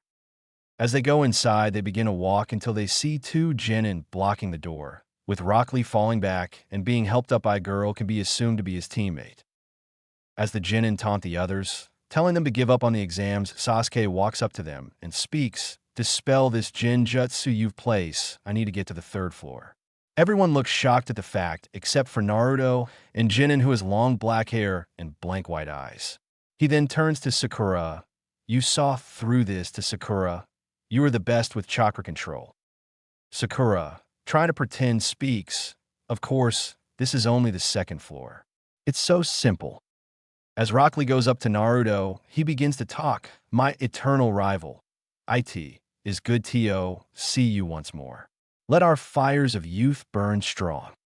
As Rock Lee turns to see the others of Team 7, he begins to ask Sakura out, before getting declined and starting a fight with Sasuke for some reason. As Naruto stands, he hears the other guy who wasn't fooled by the Jinjutsu speak, that Uchiha's an idiot. The girl who helped Lee begins to respond, what do you mean, Neji? Naruto jumps in, despite requiring the permission of Kage. The host wants to make sure only those who have potential take the test. This Jinjutsu was made to weed out teams who don't have the skills to become Chunin. Neji grunts and walks away, as the girl begins to speak. So you're Lee's youthful rival. I'm his teammate, Tenten. I am Naruto Uzumaki. So Naruto, what are your skills? You'll have to wait to find out. Naruto then proceed up the hidden staircase with Sasuke and Sakura. After Sasuke and Lee's fight was stopped by Mato Guy. As they get to the top, they reach a large waiting room. Looking around, there are many teams from different villages. At a glance, Naruto can spot ninjas from Suna, Kyomo, Odo, Taki, and Aim. As they enter, Naruto turns around to see Ino hugging Sasuke, before getting in an argument with Sakura. Shikamaru and Choji follow, and then teammate also finds them somehow. Then a man with gray hair and a ponytail and black-rimmed glasses appears. So, the famed Rookie 9, the teams that stopped the attack on the Land of Waves, is here. As your senior, I'd warn you, there are some pretty strong teams here. Oh, how rude of me. I'm Kabuto Yakushi, and this is my 8th time taking the test.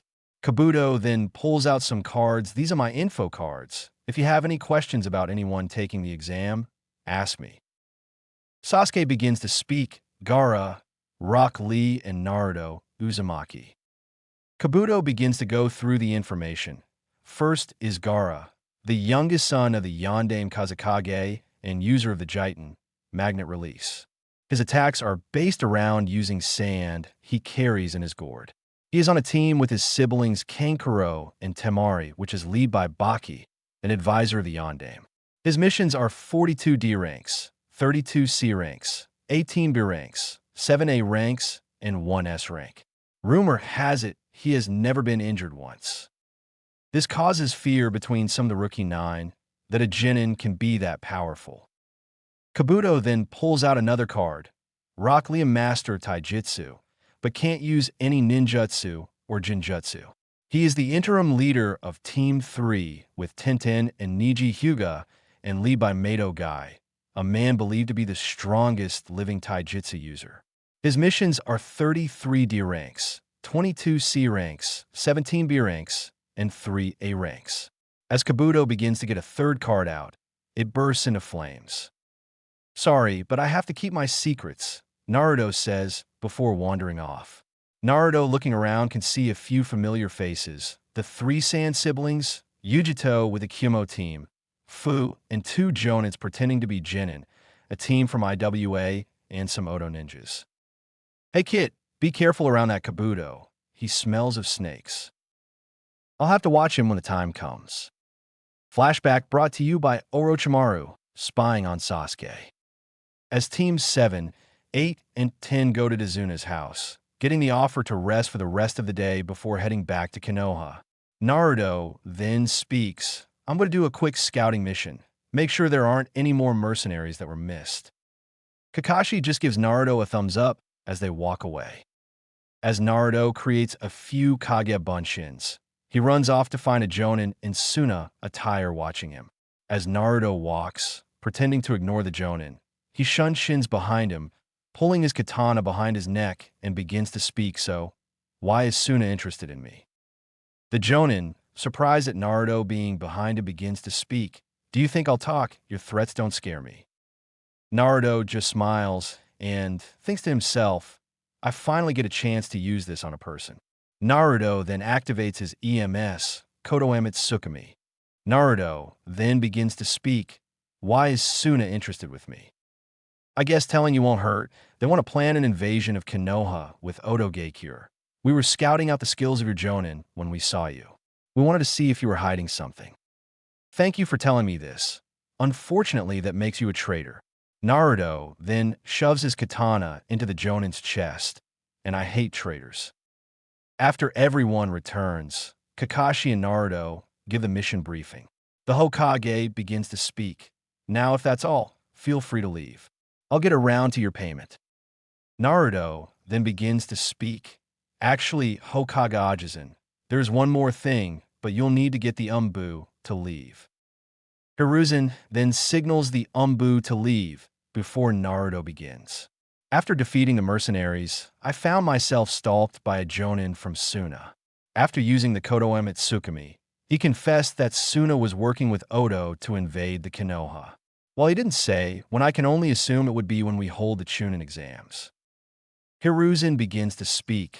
That would make sense. They could send in large numbers of ninjas, and they wouldn't be questioned. We'll talk about this later. Flash forward brought to you by Kabuto, spying Orochimaru, spying on Sasuke. As Naruto continues to wander, noting any teams that look promising, he hears glass shattering. He turns to see a team of Odo ninjas attacking Kabuto. As one goes for a second attack, Naruto grabs him by the shoulder. The man, with spiky black hair, wearing a shirt with the kanji for death, turns to him, pulling out a kunai. However, before anything else happens, a booming voice shouts, "Stop or be disqualified. The first portion of the exam is starting now." Naruto turns to look at the proctor, recognizing him as Ibiki Marino of the torture and interrogation force. As they walk in, they see large rows of desks, each with paper on it. Ibiki begins to speak. Welcome to the first stage. You'll be given 1 hour to take a 10-question test. You'll start with 10 points, gaining points if you answer correctly, and losing points if you answer incorrectly. If you're caught cheating 5 times, you'll be disqualified along with your team. The scores will be averaged on how well your team does, and if someone loses all their points, their team gets disqualified. The time starts now. Someone else. 3 Jonin sit down. They are the rookie 9 senseis, Kakashi, Kurenai, and Asuma. Asuma begins to ask, so does anyone know who is the proctors of this year's exam? Kurenai begins to speak. I heard that the first stage proctor is Ibiki Marino. With this, Kakashi panics. Out of everyone they could have had, it's the sadist. Kurenai looks at him confused. Is that a bad thing? Asuma responds, you see, Ibiki is a Tokubetsu Jonin, the head of the torture and interrogation. He can easily manipulate the emotions of people. If our teams want to pass, they need to keep a level head. As Naruto looks through his paper, he begins to think, no ordinary Genin, or even a Chunin, could answer these questions. So that's what Marino is doing. What do you mean, kid? That cheating comment seems strange. Why do we get 5 chances unless we have to cheat but not get caught? As Naruto looks through the answers, getting all 9, right, he turns to the 10th question, which reads, 10th question will be given at the 45-minute mark. Naruto decides to put his paper down, looking around. Suddenly, Ibiki begins to shout out, Naruto Uzumaki, cheating. 1-point deduction. Naruto responds, my paper is closed, my pen is out of my hand. How can I cheat if I'm not using them? Ibiki then continues, fine, Uzumaki, you will not get a point deducted until you pick up either item. Naruto then begins to think, impressive. Neji and Hinata are using their Byakugans to look at the tests. Ino's using her Yamanaka techniques to read minds. Sasuke's forcing the hidden Chunin to give him the answers. Gaara's using the Daisen Nomi, third eye, and Tintin somehow rigged a mirror system to the roof. As 45 minutes pass, and many teams fail, only leaving around 1/2 of the starting amount, Ibiki begins to speak. All right, it is time to take the 10th question. I'll give you the chance to leave now. One Jinin begins to speak. Why would we want to do that? Ibiki then continues. If you take the 10th question and fail, you will never be able to take the Chunin exams again. So what is it? Wait another year, or try your luck with the next question. As some people volunteer to leave, Naruto stands up and begins speak. I accept the question. Ibiki then talks. Are you ready to take that risk, Uzumaki? To achieve my goals, I can never go back. I'll take on any challenge you throw at me. If anyone else wants to give up, now is the chance. As nobody proceeds to give up, Ibiki continues. Well then, in that case you all pass. Congratulations, you have the courage to face the unknown, a trait required in Chunin. However, as they beginning to celebrate, someone comes flying through the wall. As the 3 senseis continue to talk, Kakashi begins to ask, it's been around an hour, the first stage should be done. Do either of you know who is the second stage's proctor? Kurenai's face begins to lose color as she begins to speak. Anko said she was. Kakashi begins to sigh. Oh great, first the sadist, now the psycho. Back with the exam takers, Anko makes her way up, looking around the room, 75 people, you let 25 teams and an apprentice in. You're going soft. They really are an exceptional bunch. Anko then looks over as them. I don't see it. Well, follow me. As they follow, they reach a forest. Anko begins to speak. Welcome to Training Ground 44, also known as the Forest of Death. Ranks, Lohai Jinin, Lohai Chunin, Lohai Jonin, Lohai Kage, Lohai Bijou, above Bijou last time on A Child of Legends. They really are an exceptional bunch. Anko then looks over as them. I don't see it. Well, follow me. As they follow, they reach a forest. Anko begins to speak. Welcome to Training Ground 44, also known as the Forest of Death. This time on A Child of Legends. Anko then continues to speak. Be prepared, because you're about to find out firsthand why they call this the Forest of Death. Kiba laughs, mocking Anko. Oh, you're about to find out firsthand why they call this the Forest of Death. He then continues to speak. You think this is supposed to scare us? Anko then laughs, before throwing a kunai at Kiba, grazing him. She begins to speak. Cocky ones like you are the ones who die first. Not to mention spilling all this warm, red, lovely blood of yours. She says as she licks his wound. Suddenly, a Kunoichi of Kusagakure comes up behind, holding a kunai with an extremely long tongue. She begins to speak. You dropped your kunai? Thanks, but don't stand behind me. That's a quick way to die. I'll try, but the sight of fresh blood gets me excited, not to mention getting revved up from losing a strand of my precious hair. Then Anko begins to step up and speak. All right, who is the Gaki that made so many of you pass? Naruto steps forward as Anko begins to look at him. Oh, you Gaki. If I knew you'd cause so much trouble, I should have ended you back at the Dango place. Naruto and Anko both laugh, while everyone else looks at them like they're insane. Anko then pulls out forms. Now, I need you to sign these forms saying Konoha isn't responsible for any injuries deaths, or anything else once you enter the Forest of Death. If you don't sign, you aren't legally allowed to continue. You don't want me to get in trouble. Shikamaru then speaks. This is bothersome. Do you expect us to sign this form before we know what the test is?